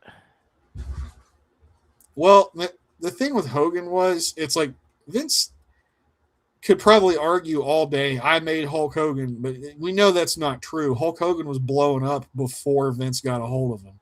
Mm-hmm. Like that was a whole other deal. The whole deal with that was Vern just didn't have the resources and the money to like keep him there. And he wouldn't play ball with him in terms of like, listen, brother, I'm fucking blowing up. And he's like, yeah, you're blowing up, but I don't want to pay you like all this money. Like, but Vince did kind of make Razor Ramon and Diesel though. Really, I mean, before like what was Scott Hall, the Diamond Stud? Like, okay, Big Scott Hall, Gator Scott Hall, and Diesel was like Oz and like Vinny Vegas and shit, you know, and he wasn't really anybody either. Yeah. So he made both those guys really, and they had a lot of people will argue those were the better times in their careers. I mean, most people still say that. Mm-hmm. So I kind of don't blame him in a way because it's like, God damn it, I put my shit behind you guys and I made you all stars and fucking left me high and dry. They wanted more money. He couldn't give them more money. He was like in a kind of a bad position money wise at this time. Mm. Yeah, he's bleeding. Yeah, and it leads into problems down the road with like Brett that causes problems with him too. Mm. So, Jake is playing mind games though with Hunter in the match. And he's like putting him in various holds. He's working his arm and shit. He puts him in an arm wringer and he drags Hunter over to the corner where the snake is. And he's, oh, fuck. And he freaks out, rolls out of the ring again. Mm-hmm. He's yelling at the referee to get rid of the snake, and we get another break. Come back. Hunter's on the attack. He's punching Jake. Snapmares him over. He gets knee drop. He gets two. He gets heat for a little bit until Jake comes back. He does some jabs, hits punches, short arm clothesline. He tries to go for the DDT, but he gets run to the corner. And then Hunter tries to do something. But like Jake just kind of jumps and sidesteps out of his move. And he DDTs him and he pins him. Mm-hmm. Pretty good. I gave it a 5.8. Yep. It wasn't like, oh, whoa, great match or anything, but it was entertaining, you know. Yeah, I gave it a 5.6. It was I don't know. You have Jake the Snake who's like on his way out, literally. Even though the building right now seems like it's like the comeback story, but literally he's on his way out. Well, we know he's on his way out in hindsight. At this time, they were thinking like he's going to have a little comeback run, and I think they were thinking, you know, the plan I think was to transition him into a backstage role slowly over time. and he was actually contributing to like creative meetings and shit at this time, but that shit all like went haywire because of his problems. So Yeah. yeah, Overall, I think the show is kind of like in the it middle of the was. road because like things happened, but it just wasn't like the highlights are the Gold Dust fucking promos. Anything Goldust was doing, That the Clarence yeah. Mason crippled, almost killed explanation. Yeah. So like all the comedy shit was fucking amazing, and all the King of the Ring stuff is just Yeah, like they're plotting the road yeah, pretty much. Like it's interesting in hindsight. Like the two people that have matches during this night are going to be in the final. yeah. Yeah. Um, So this is kind of like the foreshadowing a little bit. yep. Mankind's promo was good too. Oh yeah, I forgot that as well. Love I Mankind. gave us a 5.7. Okay. I was a 5.3 for me because like it's just the middle of the road, and I just was like, all right, I'm entertained. That's all that This matters. show got a 2.3 TV rating. Ooh, that It stings. does. All right, we're moving on to June 10th section now with WCW Monday Night Nitro. First hour. And this is in Wheeling, West Virginia. Where's Wheeling? Wheeling's kind of up more in the northern part of the state. Like not Okay. near Morgantown, but it's like you're heading in that direction, kind of. Like northern central part of the state, really. Okay, cool. Tony Schiavone and Larry Zbyszko first hour. Our main event tonight is Horseman versus Joe Gomez Joe and the Gomez, that Renegade. was the guy's name. Yeah. Couldn't recall his name. I never fucking heard of him And before. That's why. Um, they start us out with Booker T and Scott Steiner. yeah, I kind of marked out a little bit because we haven't seen Booker T in a long time, and then all of a sudden his fucking intro music hits, and I'm like, hell yeah, Booker T time. They have a pretty good back and forth match between them. I didn't really write blow for blow because they were kind of going so fast. Yeah, they were showing off their athleticism. Scott won with an overhead belly to belly after Booker T missed a big splash from the top rope. Yeah, that was a Yeah, it good was cool. finish. I gave it a What'd you give it? 6.3. Yep, It I was a gave it a pretty good 6.1. match. I liked it. Yeah. Uh, okay, so like Mean Gene started to like interview Scott Steiner, and then like out of the frame, this fucking blonde hair chick comes out of nowhere, and it's Deborah McMichael. It's Mongo's wife. And she's like all upset and wants to talk to Mean Gene. And like Scott Steiner did like the face thing. He's like, she looks upset. All right, bye. And then he goes away. Yep. But she's basically worried that Mongo's going to hurt somebody and wishes they would call the Yeah. match off. And then she asks Gene's like, can you help me get a meeting with Ric Flair? And he's like, I'll try. I'll see what I can do. So the next match, Diamond Dallas Page versus Jim Powers. It's a decent little match. Jim Powers wasn't too bad. I don't remember this guy at all, though. DDP won after JP tried to come back and he got cut off and he ate an elbow and he bounced off the ropes and he took a diamond cutter. Sick ass diamond cutter. I love it. Early diamond cutters. He just come out of nowhere. I gave it a 5.6. I gave it a 5.5. DDP curve. DDP curve. Yes, indeed. Conan is out there. He's ready to face the legendary Cat or El Gato. He says like Any apathy on his part will lead to his demise. He says that in Spanish first, and then he translates it for everybody. At least he had the courtesy to do that. Yeah, I'm gonna. This may sound like in today's world, this may sound like I'm coming up as a racist, but now when they do it today, they just do it in Spanish, and some of the wrestlers don't fucking translate for It's us. mean. Like Rey Mysterio does it. He'll like say something in Spanish, and I'd be like, I said this. It's inconsiderate. And Dominic then, like, Mysterio's dick. He says shit yeah. in Spanish and never translates it. Yeah, but he does that on purpose. Yeah. Oh yeah, they did another hype package for Sullivan and Benoit before that promo, but it's whatever. Yeah, Me either. I don't care. But did you hear Larry Zbyszko talk about the U.S. title and yeah, Spanish why do Spanish people have the United States title or some shit?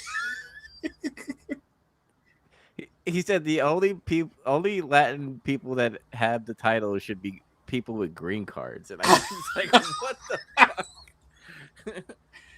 That was great. Tony Schiavone was like, whoa, hold on a minute, man. What are you doing? Talk about the guy that almost got murdered in WWF over fucking betraying Bruno Sammartino. He knows how to get heat. Yep. Ming versus Sting. Sting versus Ming. I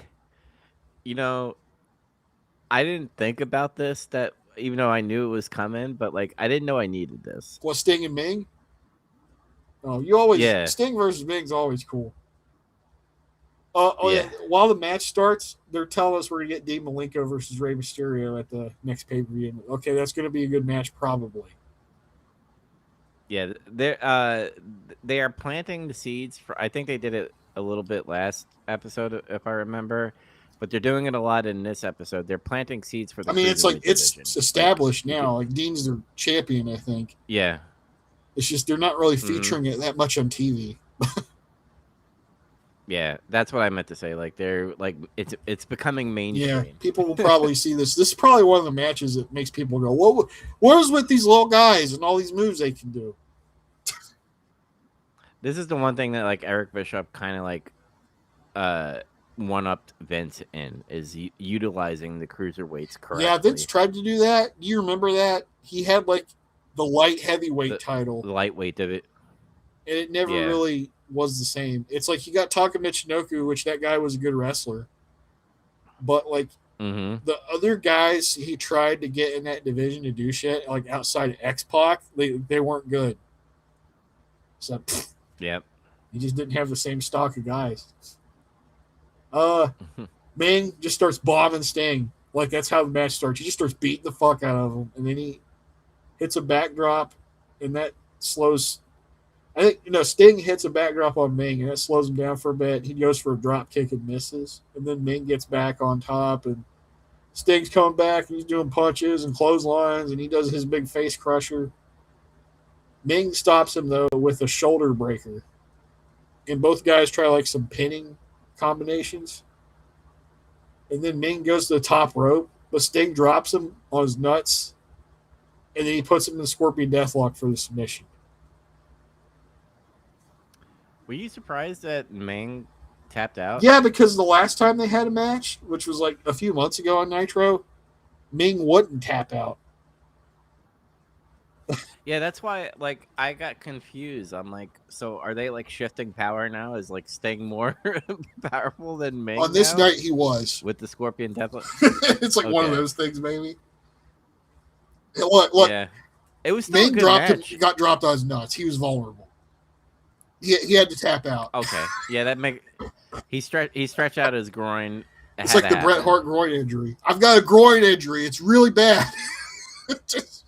I give it 5.7. There's a Ming curve and there's a Sting curve. I gave the Seng curve SENG, and it's 6.3. You liked it a lot more than I did. Okay.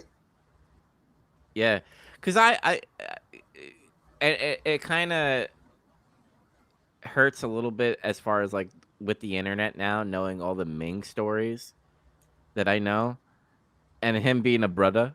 Like I could see Sting being like, I'm invited to the fucking cookout for this, and it's gonna be a great match. Everybody loved Ming. Like if you were friends with, well, not that he was like difficult to get along with, but it's like by all accounts, it's like if you were Ming's friend, he was like fucking awesome. He loved you. He's a great guy.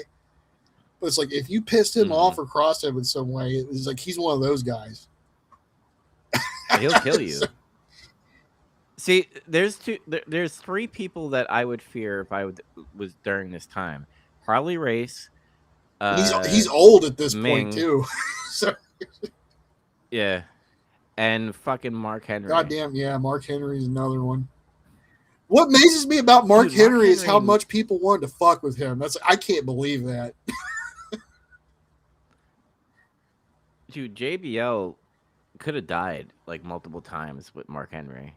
But like JBL will tell the story and be like, he'll laugh and be like, well, I did this to Mark Henry. He didn't give a shit.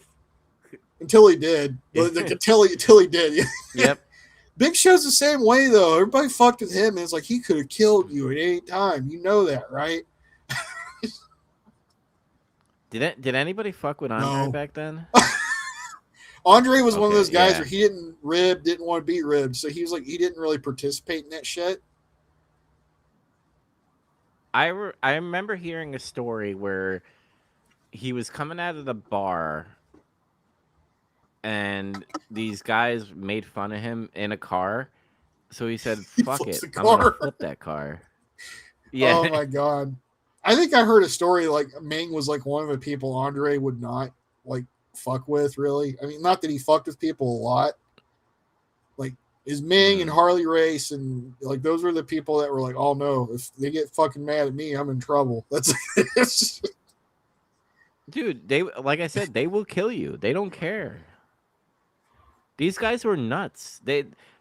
I mean, come to think of it, that's during a time where like they didn't care about CTE. Like they would like hit you in the head and like, brother, I'm good. Just give me a fucking Marlboro and a beer or Coors Light, and I'm ready. Well, remember what Hulk Hogan said about Harley Race? How he set the ring on fire and he showed up with a gun and he's like, "Thank you for all you did for wrestling, brother. Can you help me get a job?" Like that was half true, probably. I mean, him carrying a gun part was true. Yes. Yeah. Oh man. So we move on. This is when we get the Deborah story again. Not Stone Cold's Deborah, but Deborah's Mongo's Deborah tracked down Bobby Heenan to try to stop the match before Sunday. And Heenan fucking laughs at her and then says, "You want to go talk to Ric Flair?" Okay.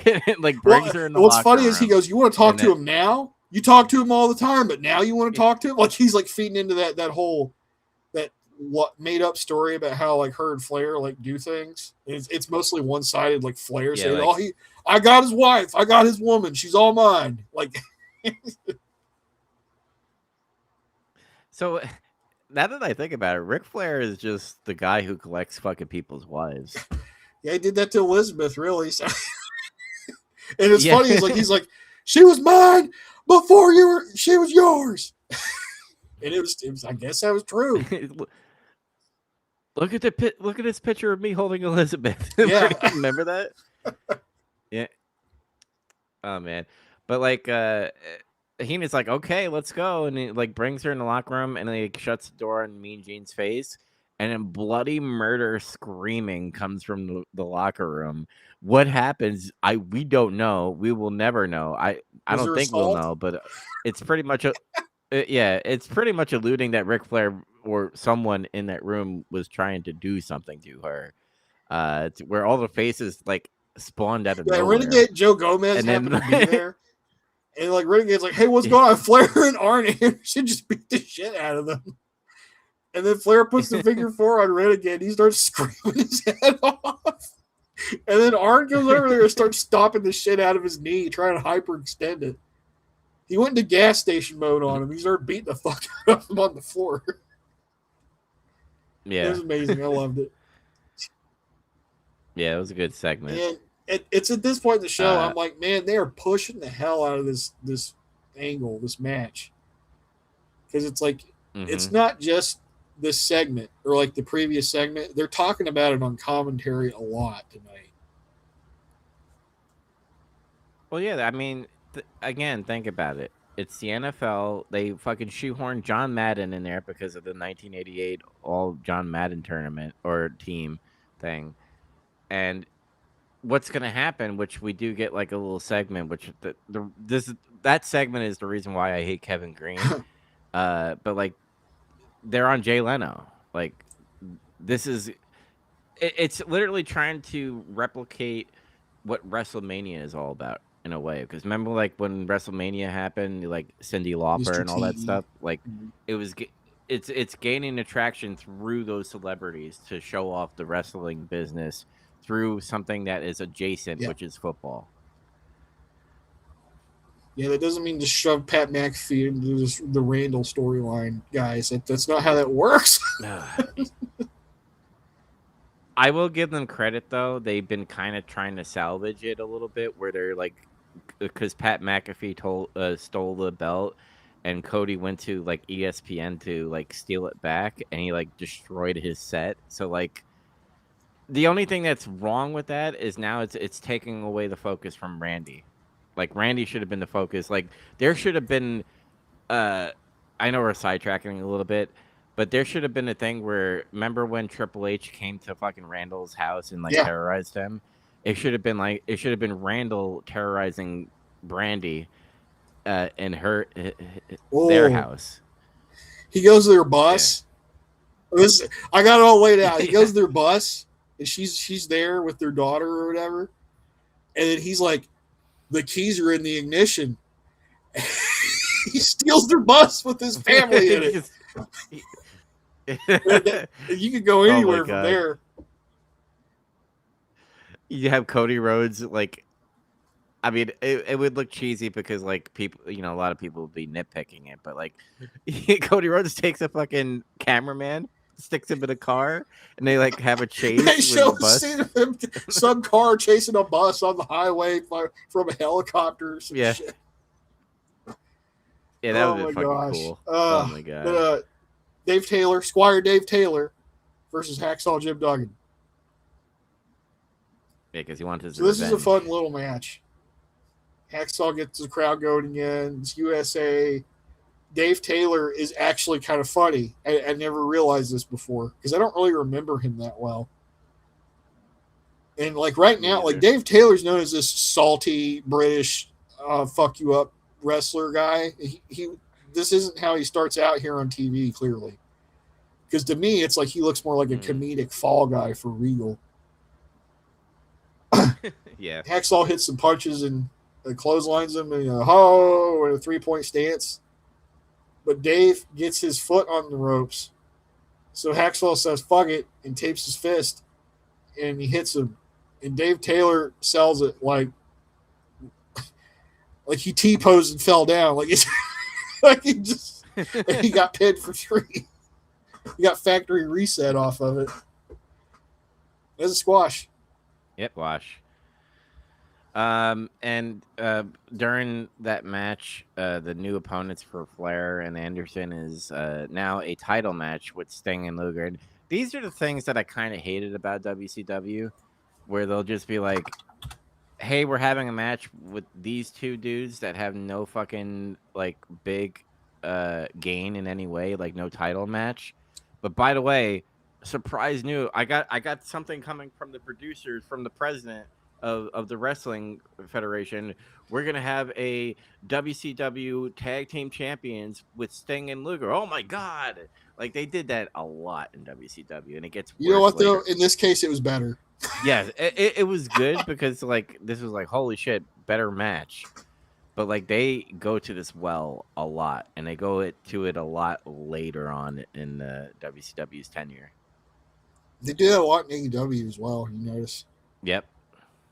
Tony's Like always like, Tony Khan just told me that this is happening, and it's like literally like something will happen in the ring, and it's like not even like 5 seconds after that, sometimes less. That line gets uttered. Like, so he instantaneously told you his decision somehow? Like, did he psychically transmit the fucking instructions to you? Like, how did that happen? See, what's Is that great a about script? What's that laying there on the desk? see what's great about this WCW is like Deborah, got sexually assaulted allegedly in that locker room. And then like Joe Gomez and Renegade gets beat up. It's not instantaneous, even though it's in the next match. But like AEW, like you said, it would be like literally something would happen in the ring, but like, oh, because he punched him in the face during where he's not supposed to be there, there's gonna be a match. Yeah. So at least they do it a little better here. Yeah. Uh, we get a short promo from Big Bubba Rogers and Jimmy Hart. And Jimmy Hart says that Shark wasn't pulling his weight, so he paid the consequences. He does like a, even though Seth Rollins is like a kid, but he does like a Seth Rollins type of laugh a little bit. Bubba says that John Tena has half his hair because he's half a man. And then at the Great American Bash, he's going to sweep him out the ring like he's trash. Ha! He rhymed. And then he does this whole time during the promo, he's doing these little gun spins with like the scissors. Mm. It's like he's starting to do his nightstick shit before he has the nightstick, but it's with scissors. This is pre Attitude Era Big Boss Man. That's what we're seeing. We're seeing like the alpha stage of that. The prototype. Not John Cena, but you know what I mean. One of the lines that he said. One of the lines he says is, "Bubba feels like John Tenta might actually be a fish, a beached whale," and I was like, "Oh, he's calling him fat," even though he's fat too. He's big. He's not fat. Yeah, he's big boned. Scott Norton comes out and tells Mean Gene before his match that he took 2 of those choke slams and got back up. He's not scared. And he goes to the ring. Yeah, so it's Giant versus Scott Norton. Yeah, it's very short, very to the point. Man, a few words. And once again, the world title is like not a main event. Yeah, it's in the middle of the show. Yeah. We're not even in the second hour yet. Scott starts clubbing Giant in the corner, but Giant overpowers him and hits like this huge fucking power slam. Scott gets up and he starts hitting corner splashes on Giant, but it doesn't stop him, and they end up out on the floor. And Scott tries splashing him against the post, but he misses, and then Giant chokeslams him on the floor. And then he throws Scott Norton in the ring and just pins him. And I'm like, are you fucking kidding me? Like, hang on a second. It's like, you did that whole angle last week where Scott Norton got taken out with 2 chokeslams and he was fucked up, and you thought, like, God damn, he can't even wrestle. And then he beats the guy. He comes back and he beats the guy and squashes him. And then, like, all for him to take 1 goddamn chokeslam and then he's done. It's yeah, I don't know. I don't know what this booking is. Like, are they trying to make Scott Norton kind of like look strong, but not trying to get over the Giant? I don't know what they're doing. That doesn't make any sense. It's like, we're going to make you look strong, but you're going to get taken out by 1 move anyway. Yeah. What the fuck? They do that shit a lot. This is like a little symptom of that happens later, where it's like they set up this match and then like the guy just fucking loses anyway. It doesn't mean anything. It's like he did get like a couple offense in there, but like I'm gonna use too short. I'm gonna use this term, and it's gonna like be nerdy as fuck, but it's kind of like the Giant was like a Borg from Star Trek, where he kind of like adapted to Scott Norton's fucking offense in some way. he adapted and assimilated him. Yeah, pretty much, because like he starts to like do offense on the Giant, and like he's like very squishy, he's very spongy, like it's not affecting him at all. So it like makes me wonder, like, is it a squash in some way? Because he did nothing to him. Yeah, he still squashed him. Yeah. Because like he did 2 moves and he beat him. He power slammed him and then he choke slammed him, and that was it. Mm. Squash. Giant continues beating up Norton until Lex Luger appears. He starts attacking him from behind. Giant tosses him out of the ring, and they fight on the floor for a minute. Dude, And then Luger, Luger got a pop. He got He popped did- for the. He's over. Lex Luger is one of their stars right now, really. Mm-hmm. But like Luger kicks him in the nuts, and he hits him with like a champagne bucket that's like out there because of the VIP section. And then he runs away. And then Giant's like, Luger! But Pulls doesn't his head. But doesn't like Luger do like a promo after this? And this is like what confuses me, right? Because they're in an arena. Like it's a centralized area where if I was in one part and I saw you across the way, I know where you are. So like he hits him with the wine thing, and Big Show is like irate, like he wants to go kill him. Yeah. But then Luger does a promo and he just doesn't show up and try to beat him up. Yeah, I thought that was kind of stupid, too. Yeah. He wasn't mad enough to go chase him to like the fucking commentary desk. He just walked to the back. That's like literally what you see. Like he yells Luger, and then he just walks to the back. He's like, I'm tired. I don't want to go there. Fuck it. Yeah, Lex gets on the mic though. And he says the Giant does feel pain, and I got more surprises in store for him at Great American Bash. It's like, okay, man. I dig it. All right. Fucking Billy Kidman. Yeah, hell yeah, brother. Billy Kidman versus Lord Regal. So, I guess this is the first time I think we've seen Billy Kidman. Yes. He's super clean cut here. It's funny what he turns into later. Yes. Not much to say. Kidman tries to get some offense together, and he goes for a 450 or something and fucking misses. It goes right into a lion tamer. Yeah, Regal like hits him with like a crazy capture suplex. It's like a suplex Gangrel would do, where he like grabs your arms and fucking throws you over his head. Mm-hmm. And then he puts Kidman, in a fucked up looking lion tamer where he's like putting his foot on his head and he's like twisting him. Dude, it looks sick. Yeah. He tapped out. Yep, So, squash. Regal won't release the hold. And then Sting comes out and backhands the piss out of Regal, who sells it amazingly.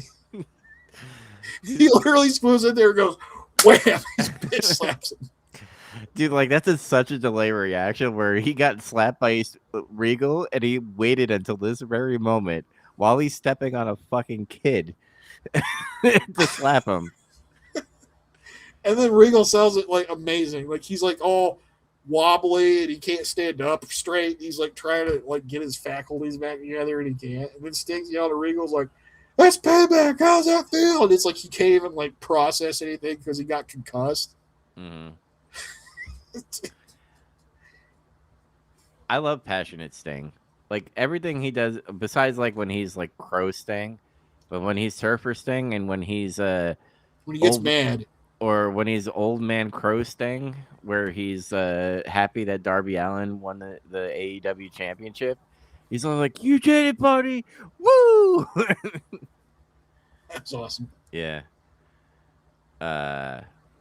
Yeah. So Billy Kid's here. Billy Kidman is here. Billy Kid. Yeah, not Billy Kid.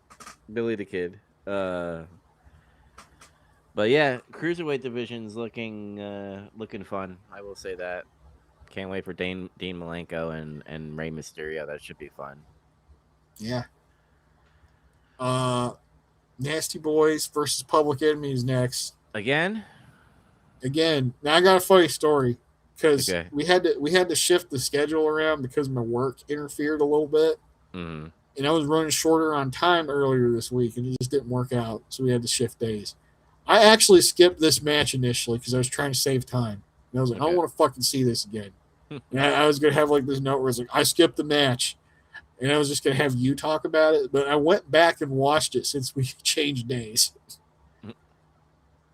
and it starts with like a sloppy brawl and like a bunch of bad fake looking shit is happening. Yep. It's weird because we've seen these guys wrestle before and it's like okay. It's kind of like whatever agents or whatever who was running things back then, whether they did it or not, where they were just like, "Hey guys, how about you wrestle?" And they wrestled and it was good. But then I feel like they go, "But what if we do ECW shit?"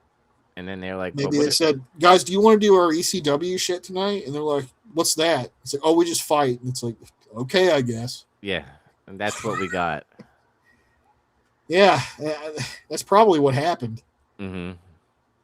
Like, okay, here's an example of some of the bad fake looking shit they did. Like, there was a spot where, like, somehow Sags ended up sitting in a chair and, like, Rocco grabbed one of the Nasty Boys jackets and put it on his head and started punching him in the head. But it was, like, the lightest, fakest looking punches.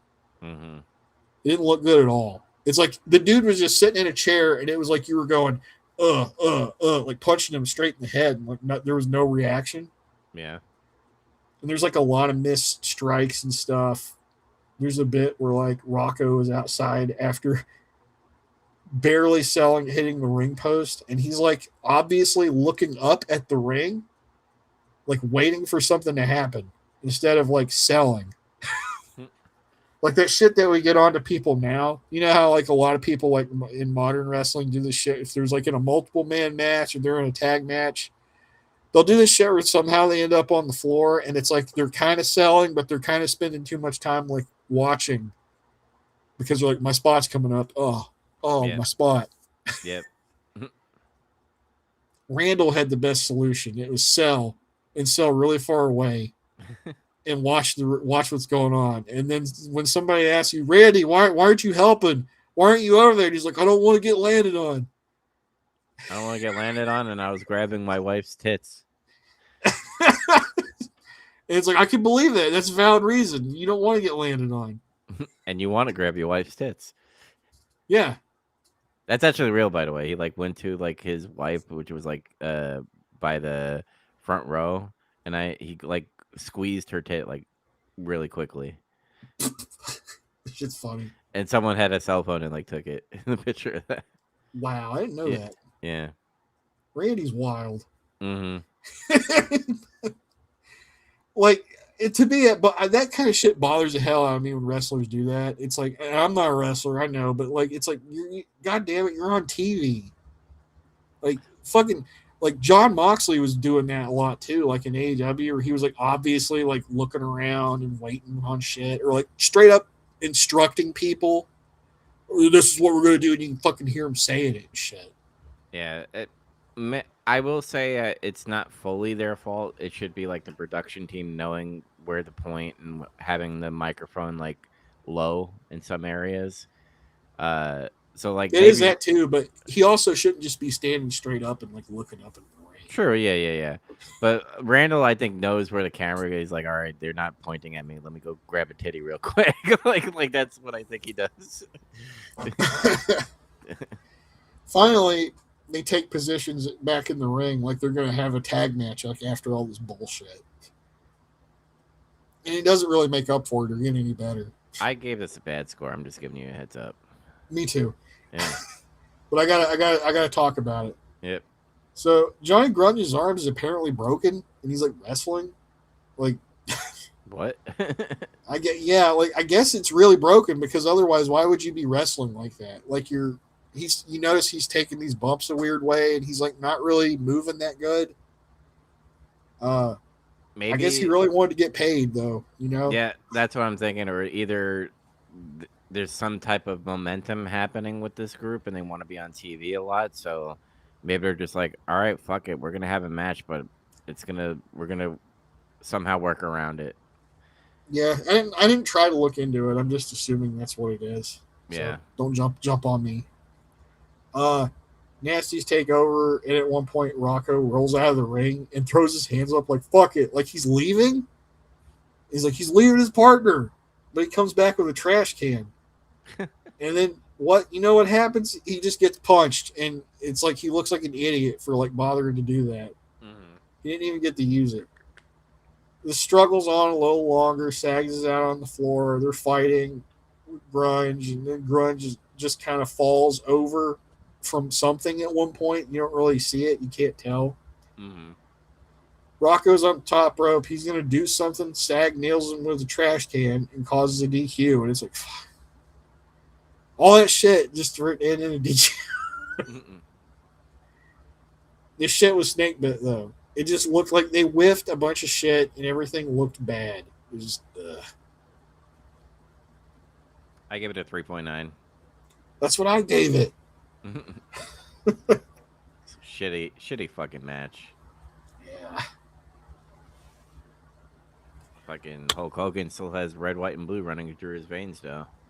Yeah, brother. Another Hulk Hogan video package.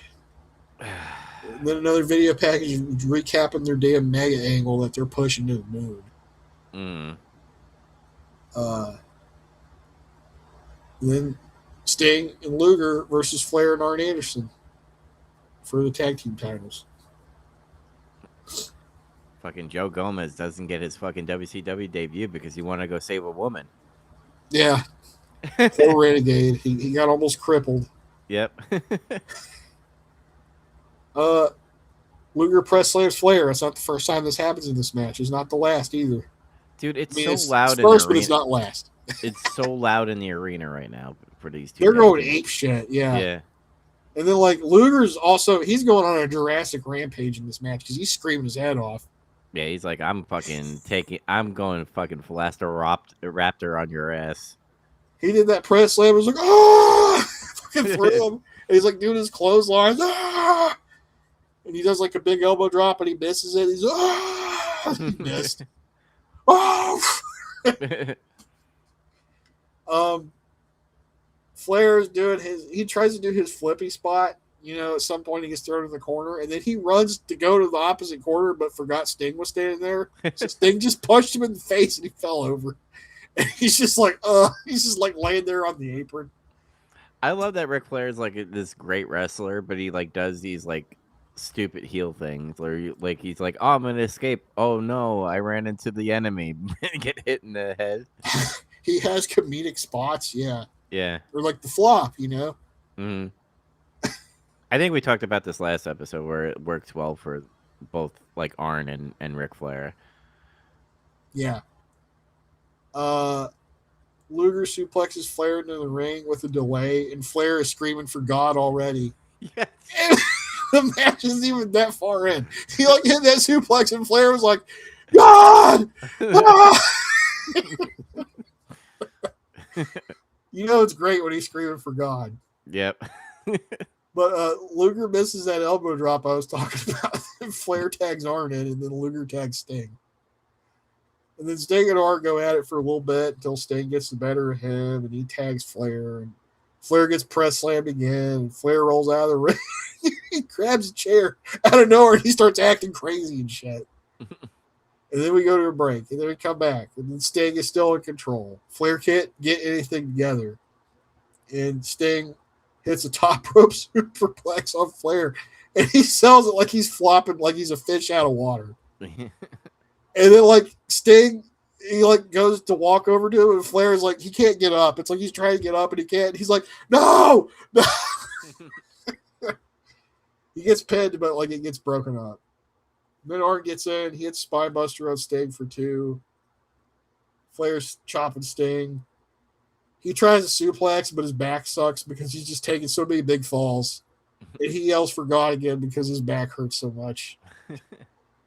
Despite Flair's fatigue, Arn is helping him out where he can. And Sting is like starting to get cut off from Lex Luger. Bobby wants to go to ringside, like really bad right now, but Eric won't let him. He's like, I got to get down there. He's like, no, you can't. You're on commentary. He's like, I got to go down there. No. Sting is getting worked over by Arn when we come back. He slams him.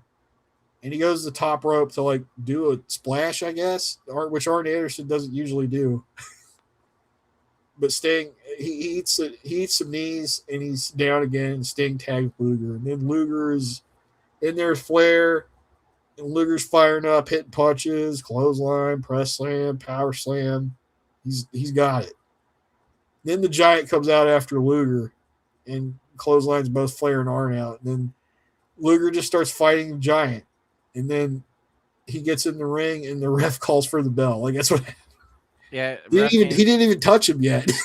Yeah, the ref came in, looked at all the people, and said, "Fuck this shit." No, which is what's supposed to happen. Yeah, You're not supposed to just wait until somebody hits the other guy. I always hated that. I always hated that when they would like wait until the punch happened. Like they would be like, "Oh, you hit him, it's over." Yeah, No, it's supposed to be as soon as somebody comes out and gets in that ring. It's not supposed to be there. Nope, it's over.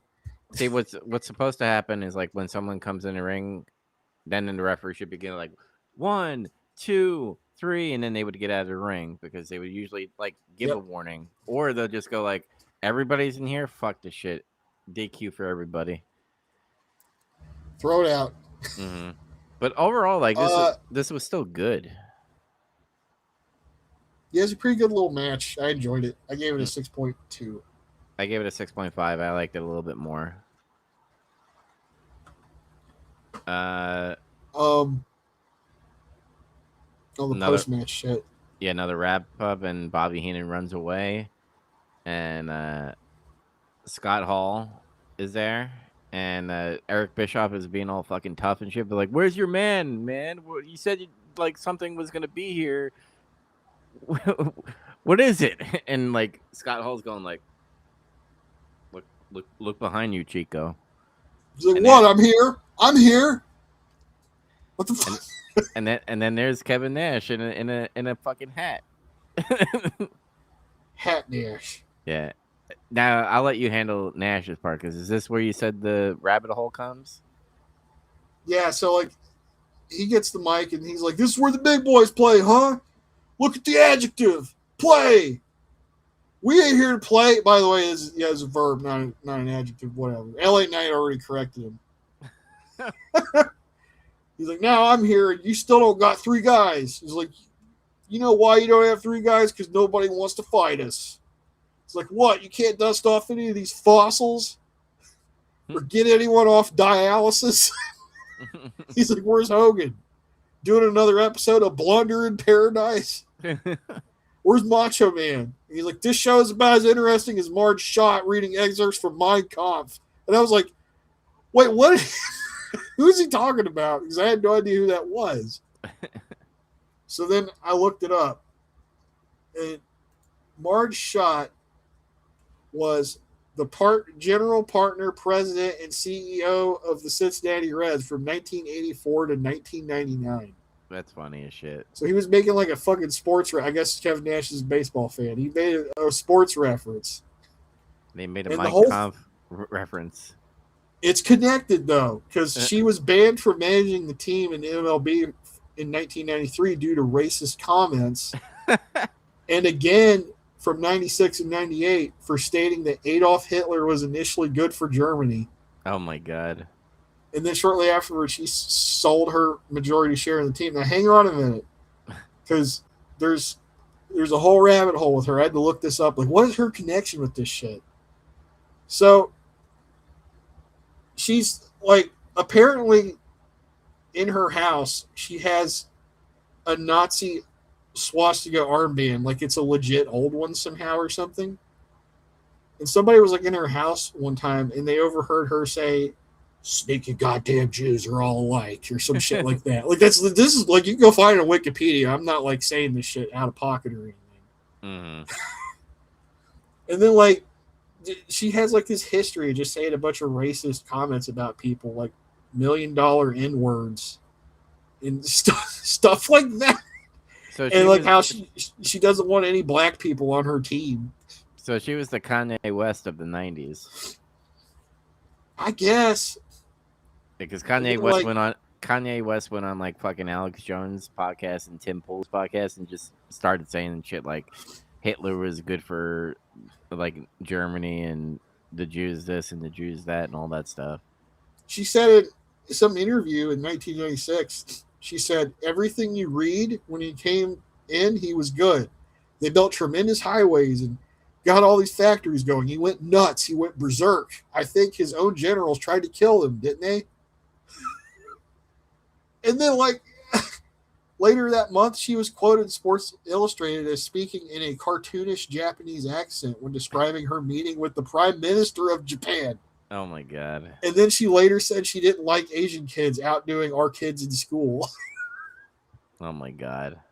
It doesn't end there. There's more. There's a Oh no. wrestling connection too. So on September 21st, 1989, Macho Man was at the baseball game where the Reds were Oh yeah, in Gimmick. he used to play for the Reds. Macho Man. Yeah, he played on a farm team for them. Yeah. He got invited by Reds broadcaster Marty Brenneman, yeah, to join him on the booth. So somehow she got wind of that he was on commentary like for their game, and she sent her nephew to like go threaten the regular commentator over like their headset or whatever to get rid of him, like get him out of there, or we'll fire you or some shit. Mm-hmm.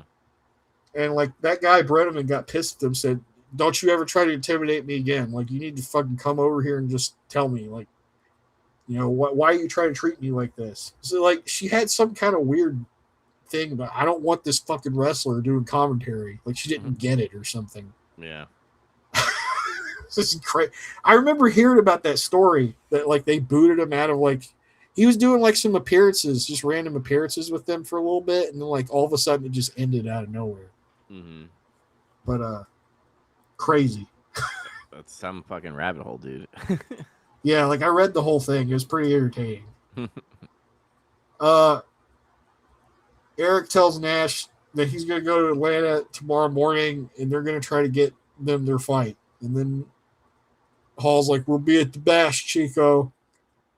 And then they leave, and then Eric just turns to the camera and is like, cut shit off. That's how the show ends. He's still selling the situation good, like they're outsiders, which is great. Which we're gonna Yeah. get. I think from here on out, every time they show up, to like they. Oh yeah, the cops came on this one where the cops like showed up and like ushered them off. Yeah, they herded them away. Yeah, and you're gonna see a lot of that from here on out, where like security and cops are at ringside because of the outsiders. Would you give this show?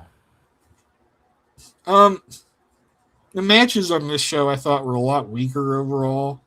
Mm-hmm. There was more squash matches. Yeah, a lot of angles. There was a bad match on this show. Yeah. It bothers me that they built up Scott Norton and they just fucking squashed him. I don't understand that. Mm-hmm. And I think they're way over pushing this Kevin Green Mongo match. Like it got to a point where it was obnoxious to me. It was bothering me. Yeah, it almost had like that Hulk Hogan treatment where like it's throughout the whole show, and it's just like, why? It doesn't need it's like that's all they're talking about on commentary 50% of the time is that match. The NFL must have like put a lot of money into this, I think. Yeah. Like I don't know that much about it, like the circumstances of it. Like I'd have to research it, I guess. Mm-hmm. I gave it a 5.7 though. I was a little bit weaker. I give it a 5.4. The Nash promo kind of saved it a little bit for me. Yeah, and that rabbit hole. That whole rabbit hole. Like, I never understood that reference he made. And then I finally looked it up and I was like, holy shit. Okay. Weirdly enough, the rating this show got was a 2.6. It went down. Interesting. Like you would think they would be up because they want to know who this man that's showing up. That's weird. Yeah, like their ratings are still kind of inconsistent right now. Like they'll have a really good week and then they'll have a week where it's like, eh. But we'll go to Raw. It's Raw time, and we're Sioux City. How do you say that in Iowa? Sioux City. Sioux City. There we go. Sioux City again. They love Iowa. Fucking. Maybe that's why Seth Rollins became a fucking wrestler. They were always there. Yeah, they were in Iowa quite a bit. Yeah.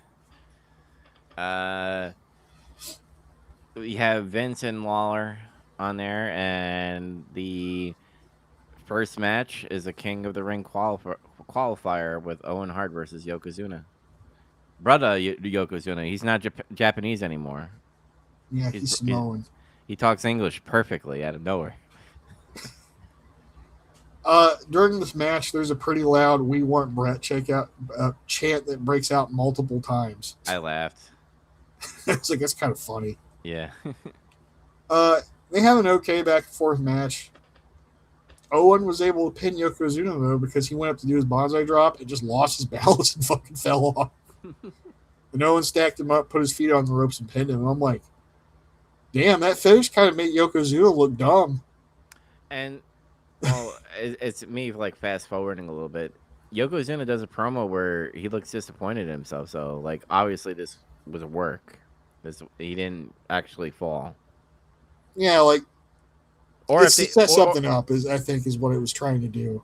or if he did, this was a good like I could actually see Jim Cornette being like, "You dumb fat idiot, you fell, and this is what happens in your match. Now we gotta fix it." And then like they did this like disappointment and like I'm pretty sure this is another attempt to send Yokozuna to Fat Camp maybe yeah. because he in his promo like it's right after this match pretty much. JR finds Yokozuna like somewhere backstage, and he's just like, I lost focus, and I think so much about getting my hands on Jim Cornette, but I lost to Owen Hart. And he's like, I lost to Owen Hart, like like Owen Hart's like a fucking scrub or something. Mm-hmm. And he's like, I need to go find myself, brother. And he gets his shit and he leaves. He just looks all dejected. So I'm like, oh, they're sending Yoko back to Fat Camp. Yeah. More KFC. For more KFC, Secret KFC. I gave this match a 5.5 because like it was pretty. It's like you can tell Yokozuna is like not as good as he was because he's just too heavy now, but he's still like a pretty good worker. Mm-hmm.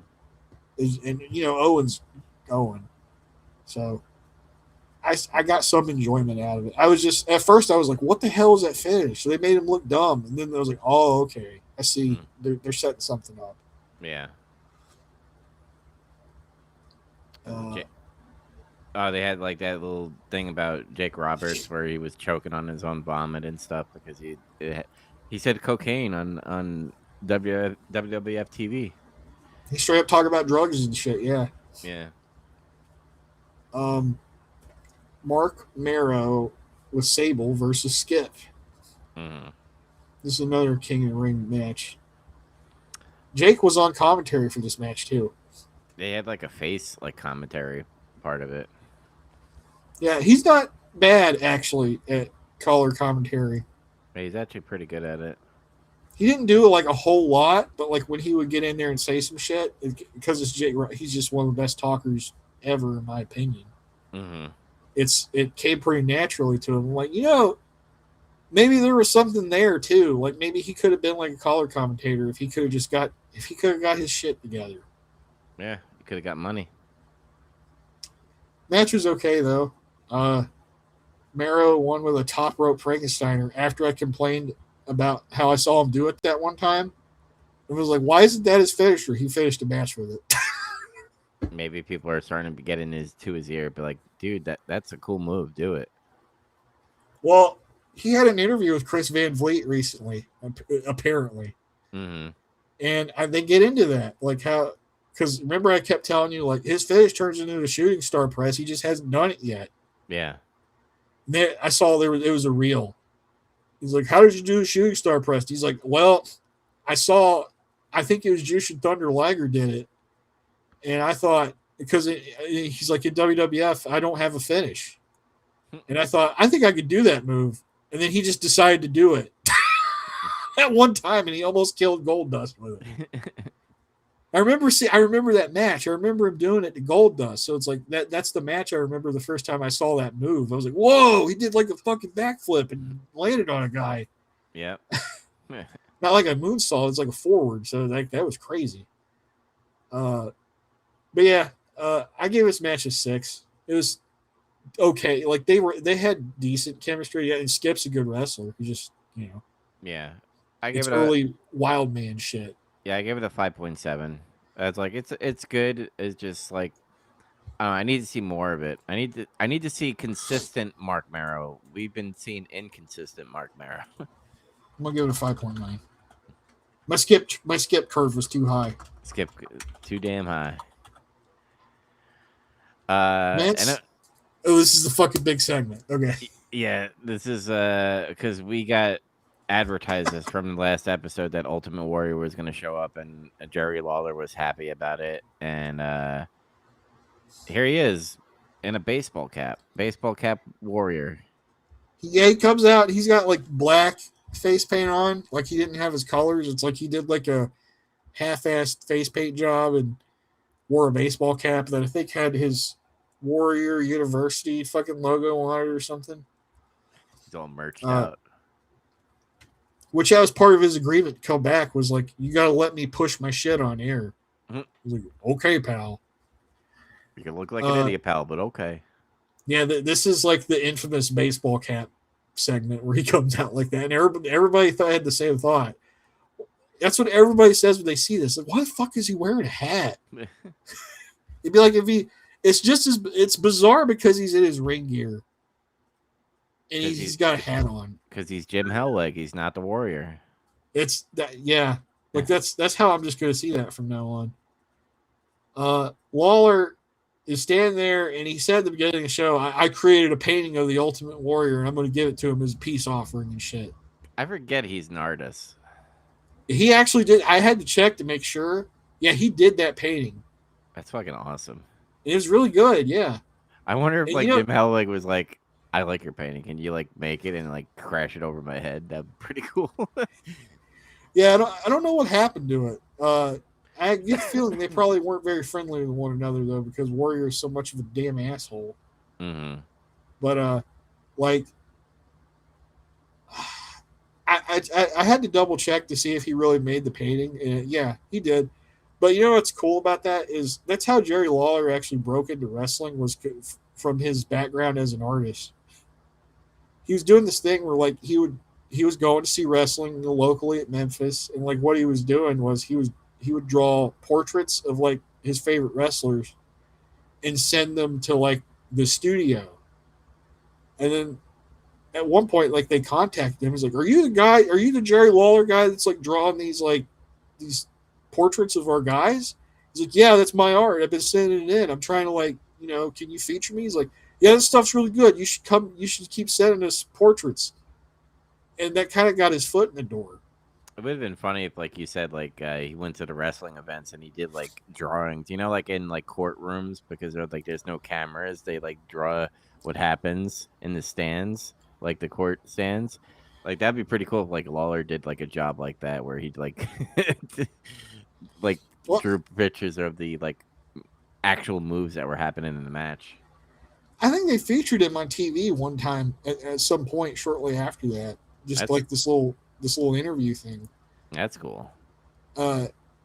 He did one of Jackie Fargo though. Like that was his favorite wrestler back then. That also helped him get his foot in the door, because Jackie Fargo was like, "Dude, you're really good at this." He's like, "Man, you should come hang out. You should just come." And like that kind of snowballed into him becoming a wrestler. Mm-hmm. Anyways though, yeah, he's like, "I created this portrait of you. It's look at the rippling muscles, the biceps, the pectorals. Like, this is yours, free of charge. We don't need to fight. Yeah. We can be friends." And then, like, Vince is like, "You're trying to weasel out." And then Warrior's like, I could appreciate the art at the time that I went to it, but, like, the only artist Jerry Lawler is a con artist." And he's like, oh, fuck. Yeah. No. And he says it doesn't matter where the battleground is. He's bonded by destiny to kick his ass at King of the Ring. Which was a pretty good line. Which was a good line, but it was done with a fucking baseball cap on his head. Yeah. Lawler's upset, and while he's like Warriors in there flexing and posing, he takes this opportunity to hit him in the back of the head with the painting. And then like the glass pane that was like in the frame of it just shatters and flies everywhere. Mm-mm. And it made this good noise to it, everything. It looked great. Yep. And then Warrior no-sold it. And I was like, God damn, if he did this, like, he could have done this to Ahmed Johnson. Remember, he's picking on Ahmed Johnson. Like, he would have sold it. Yeah, Ahmed would have, like, done, like, 3 rolls into, and head first into the concrete. Yeah. And then we go to a commercial after that. If you notice, they replay it later, like, in slow motion, when he hit him with the painting, and that glass exploded. It, like, got in his face. He was like, oh, shit. He, like, closed his eyes, and he kind of, like, scrunched up. He didn't expect it to like blow back on him that way, I guess. Yeah. Fucking Bulldog versus Undertaker. With Diana and Jim Cornette. And Paul Bearer's there too. Mm-hmm. Okay, this shit's funny. So like before the match starts, they're getting like these comments from HBK, I guess in the studio via satellite somewhere. And he talks about how he feels, I'll let the click down in your house, Vin Man, and I need to make it up to him. And when Undertaker's finishing his entrance, Jim Cornette walks over to the announce desk and he grabs a headset. He's like, "Are you guys talking to Shawn Michaels?" He's like, "Yeah." He's like, "I got to tell him something. I know something that you don't know, and you don't know either." He's talking to Vince. And they're like, "What are you talking about?" Sean's like, he gets all serious. He's like, "What do you mean?" And he says, Clarence Mason's lawsuit against Gorilla Monsoon for nearly decapitating him. That's actually what he says. Got settled out of court. But they didn't ask for damages. They wanted a consideration for their rematch at King of the Ring. I like that.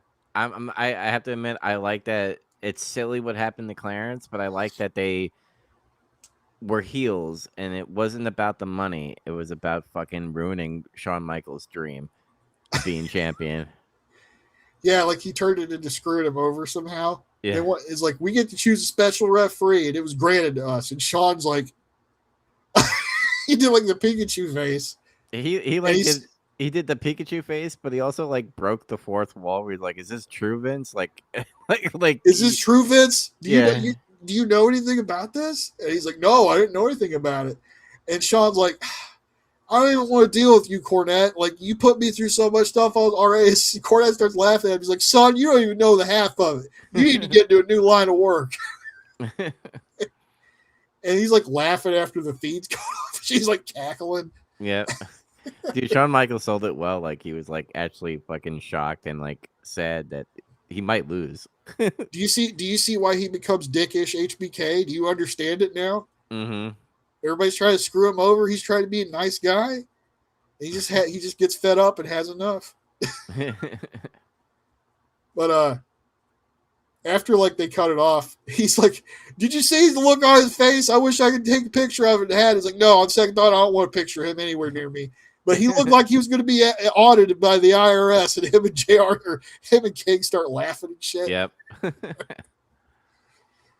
But yeah, they get on into the match, and Undertaker's hammering Davey Boy, and he lifts him up in the air, and he chokes him and drops him, and he's like stalling for a bit. After that, he gets back in there.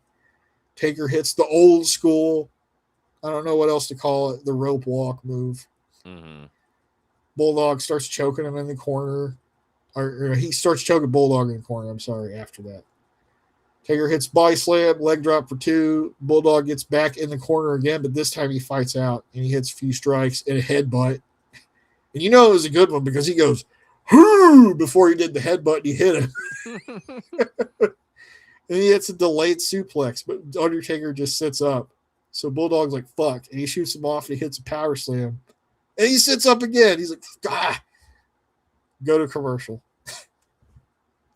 Come back. Bulldog's got the chin lock on. It's like, okay, here we go. He's chin locking him. Mm-hmm. And he almost gets choked out. Like they do the arm test. But on the third one, he sits up and he starts fighting out of it. Shoots Davey off, but Bulldog stops him, and he hits a swinging neck breaker and a leg drop for 2. Taker sits up again. They fight back and forth a little bit more, but Bulldog gets him on another choke. Cornette says Paul Bearer has a face that would stop a sundial. That shit was funny.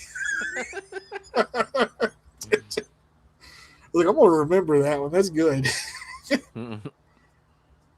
Undertaker gets out of the endless chin lock by back suplexing Bulldog.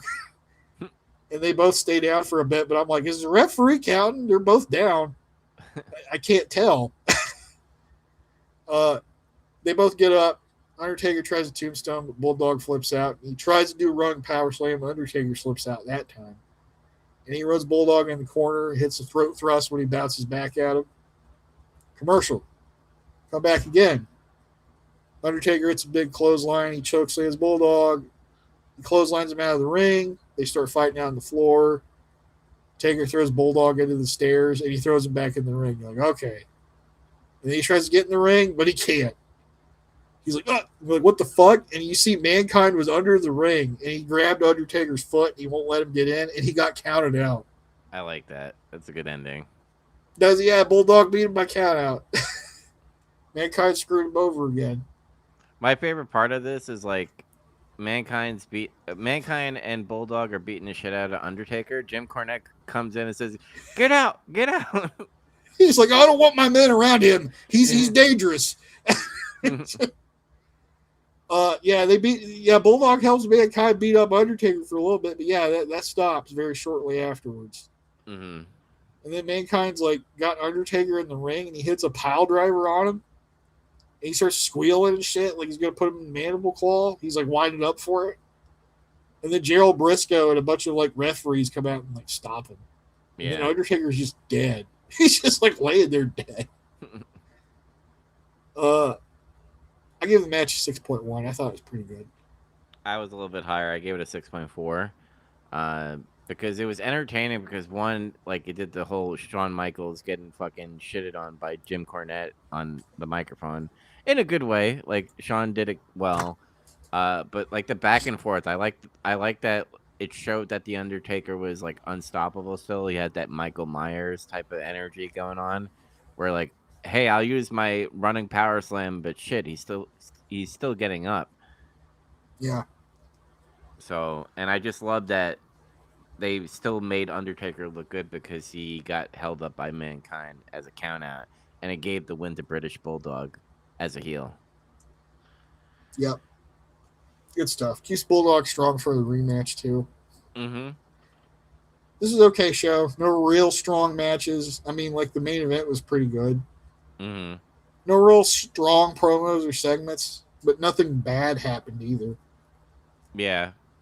Like the bit with Shawn via satellite was good, but it was like something that was like integrated into the match that was happening. Yeah, it was like very average in a way. I kind of liked the Warrior Lawler segment because of the bizarreness of it. Mm-hmm. And I liked when he hit him with the painting. That was great, but I hated the fact that he no-sold it. That's the Warrior for you. See, my whole thing is, it's like if he was just more of a, if he was more wrestling minded than what he was, like I really wish what would have happened was, sure, his first run he did, he could have just like did that and it could have ended the same way or whatever. And I really wish instead of him huffing his own farts or whatever the fuck he was doing that whole time, before he decided to come back this second time, where he was more high on his own supply than before. Yeah. I wish he would have came back different. Like he was just like, you know what, this time it's going to be different, and I'm going to like try to actually work more, and I'm going to try to like help the company more. It just he got popular out of nowhere, pretty much, and I don't think because he was a bodybuilder, right? Like him and Sting got found as a bodybuilders, and Sting is the one who took the business seriously compared to the Warrior, in my opinion.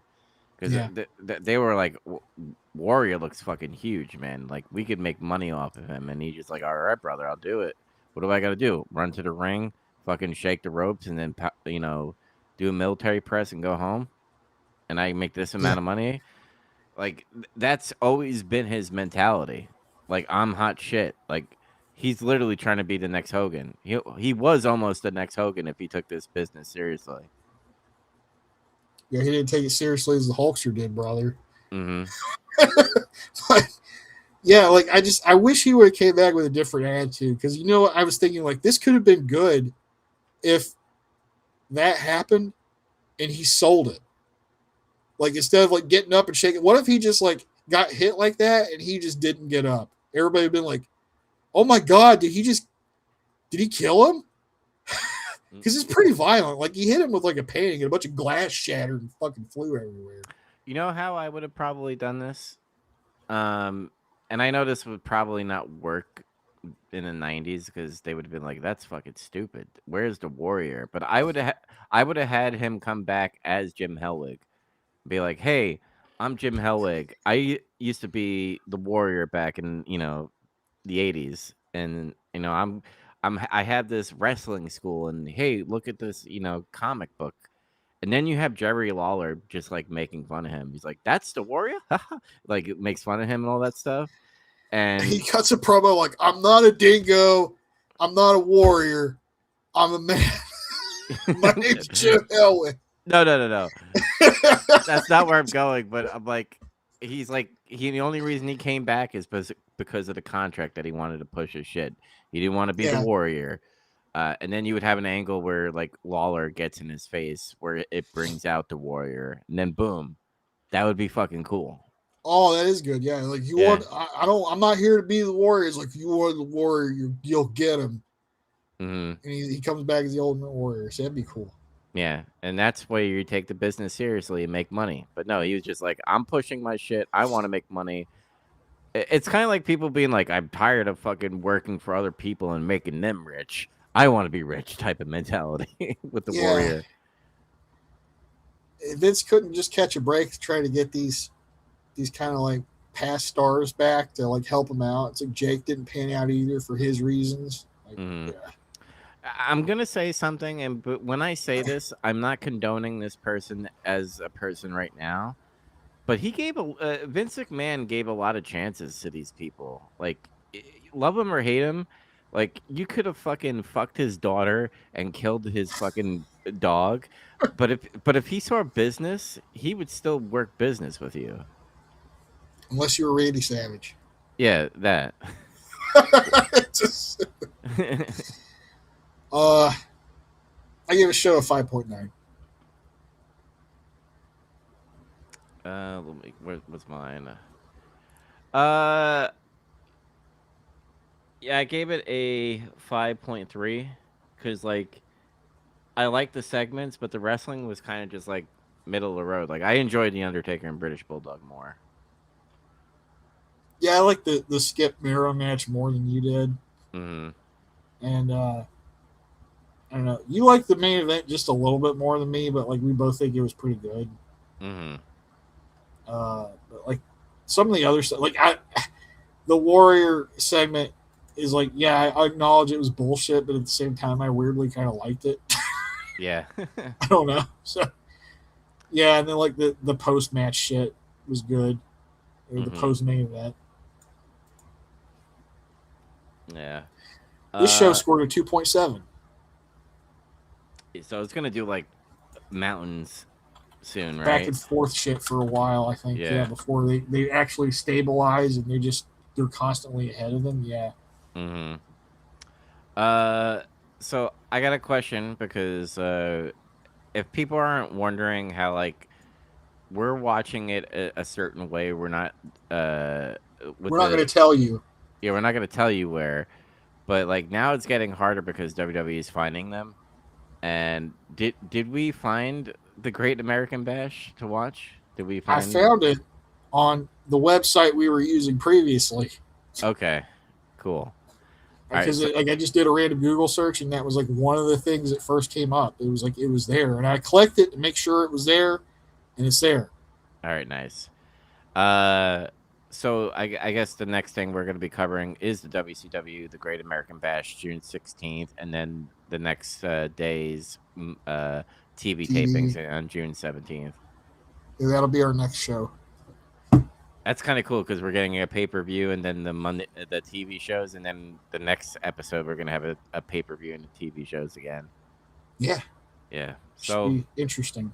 all right. So remember to watch that, and then come back and listen to our reviews. Uh, we are also on YouTube, which is Big Trouble Media. So make sure you like and subscribe. We have podcasts like Big Zam, right, Zach? Big Zam and Little Podcast, yeah, which is me and Andy. We get on there and we talk about Gundam shit. And then we also have Big Trouble in Little Podcasts, where four hosts come together. Me, Zach, Andy, and Chaz. We choose a theme for the month, and then we all choose movies, and then we rank them. That's what Big Trouble Media is right now. And right now we are doing anime. We're doing anime movies. That's So right. yeah. But until next time, guys, remember to get some color. We'll see you in the next episode. Yeah, color. Look at the adjective.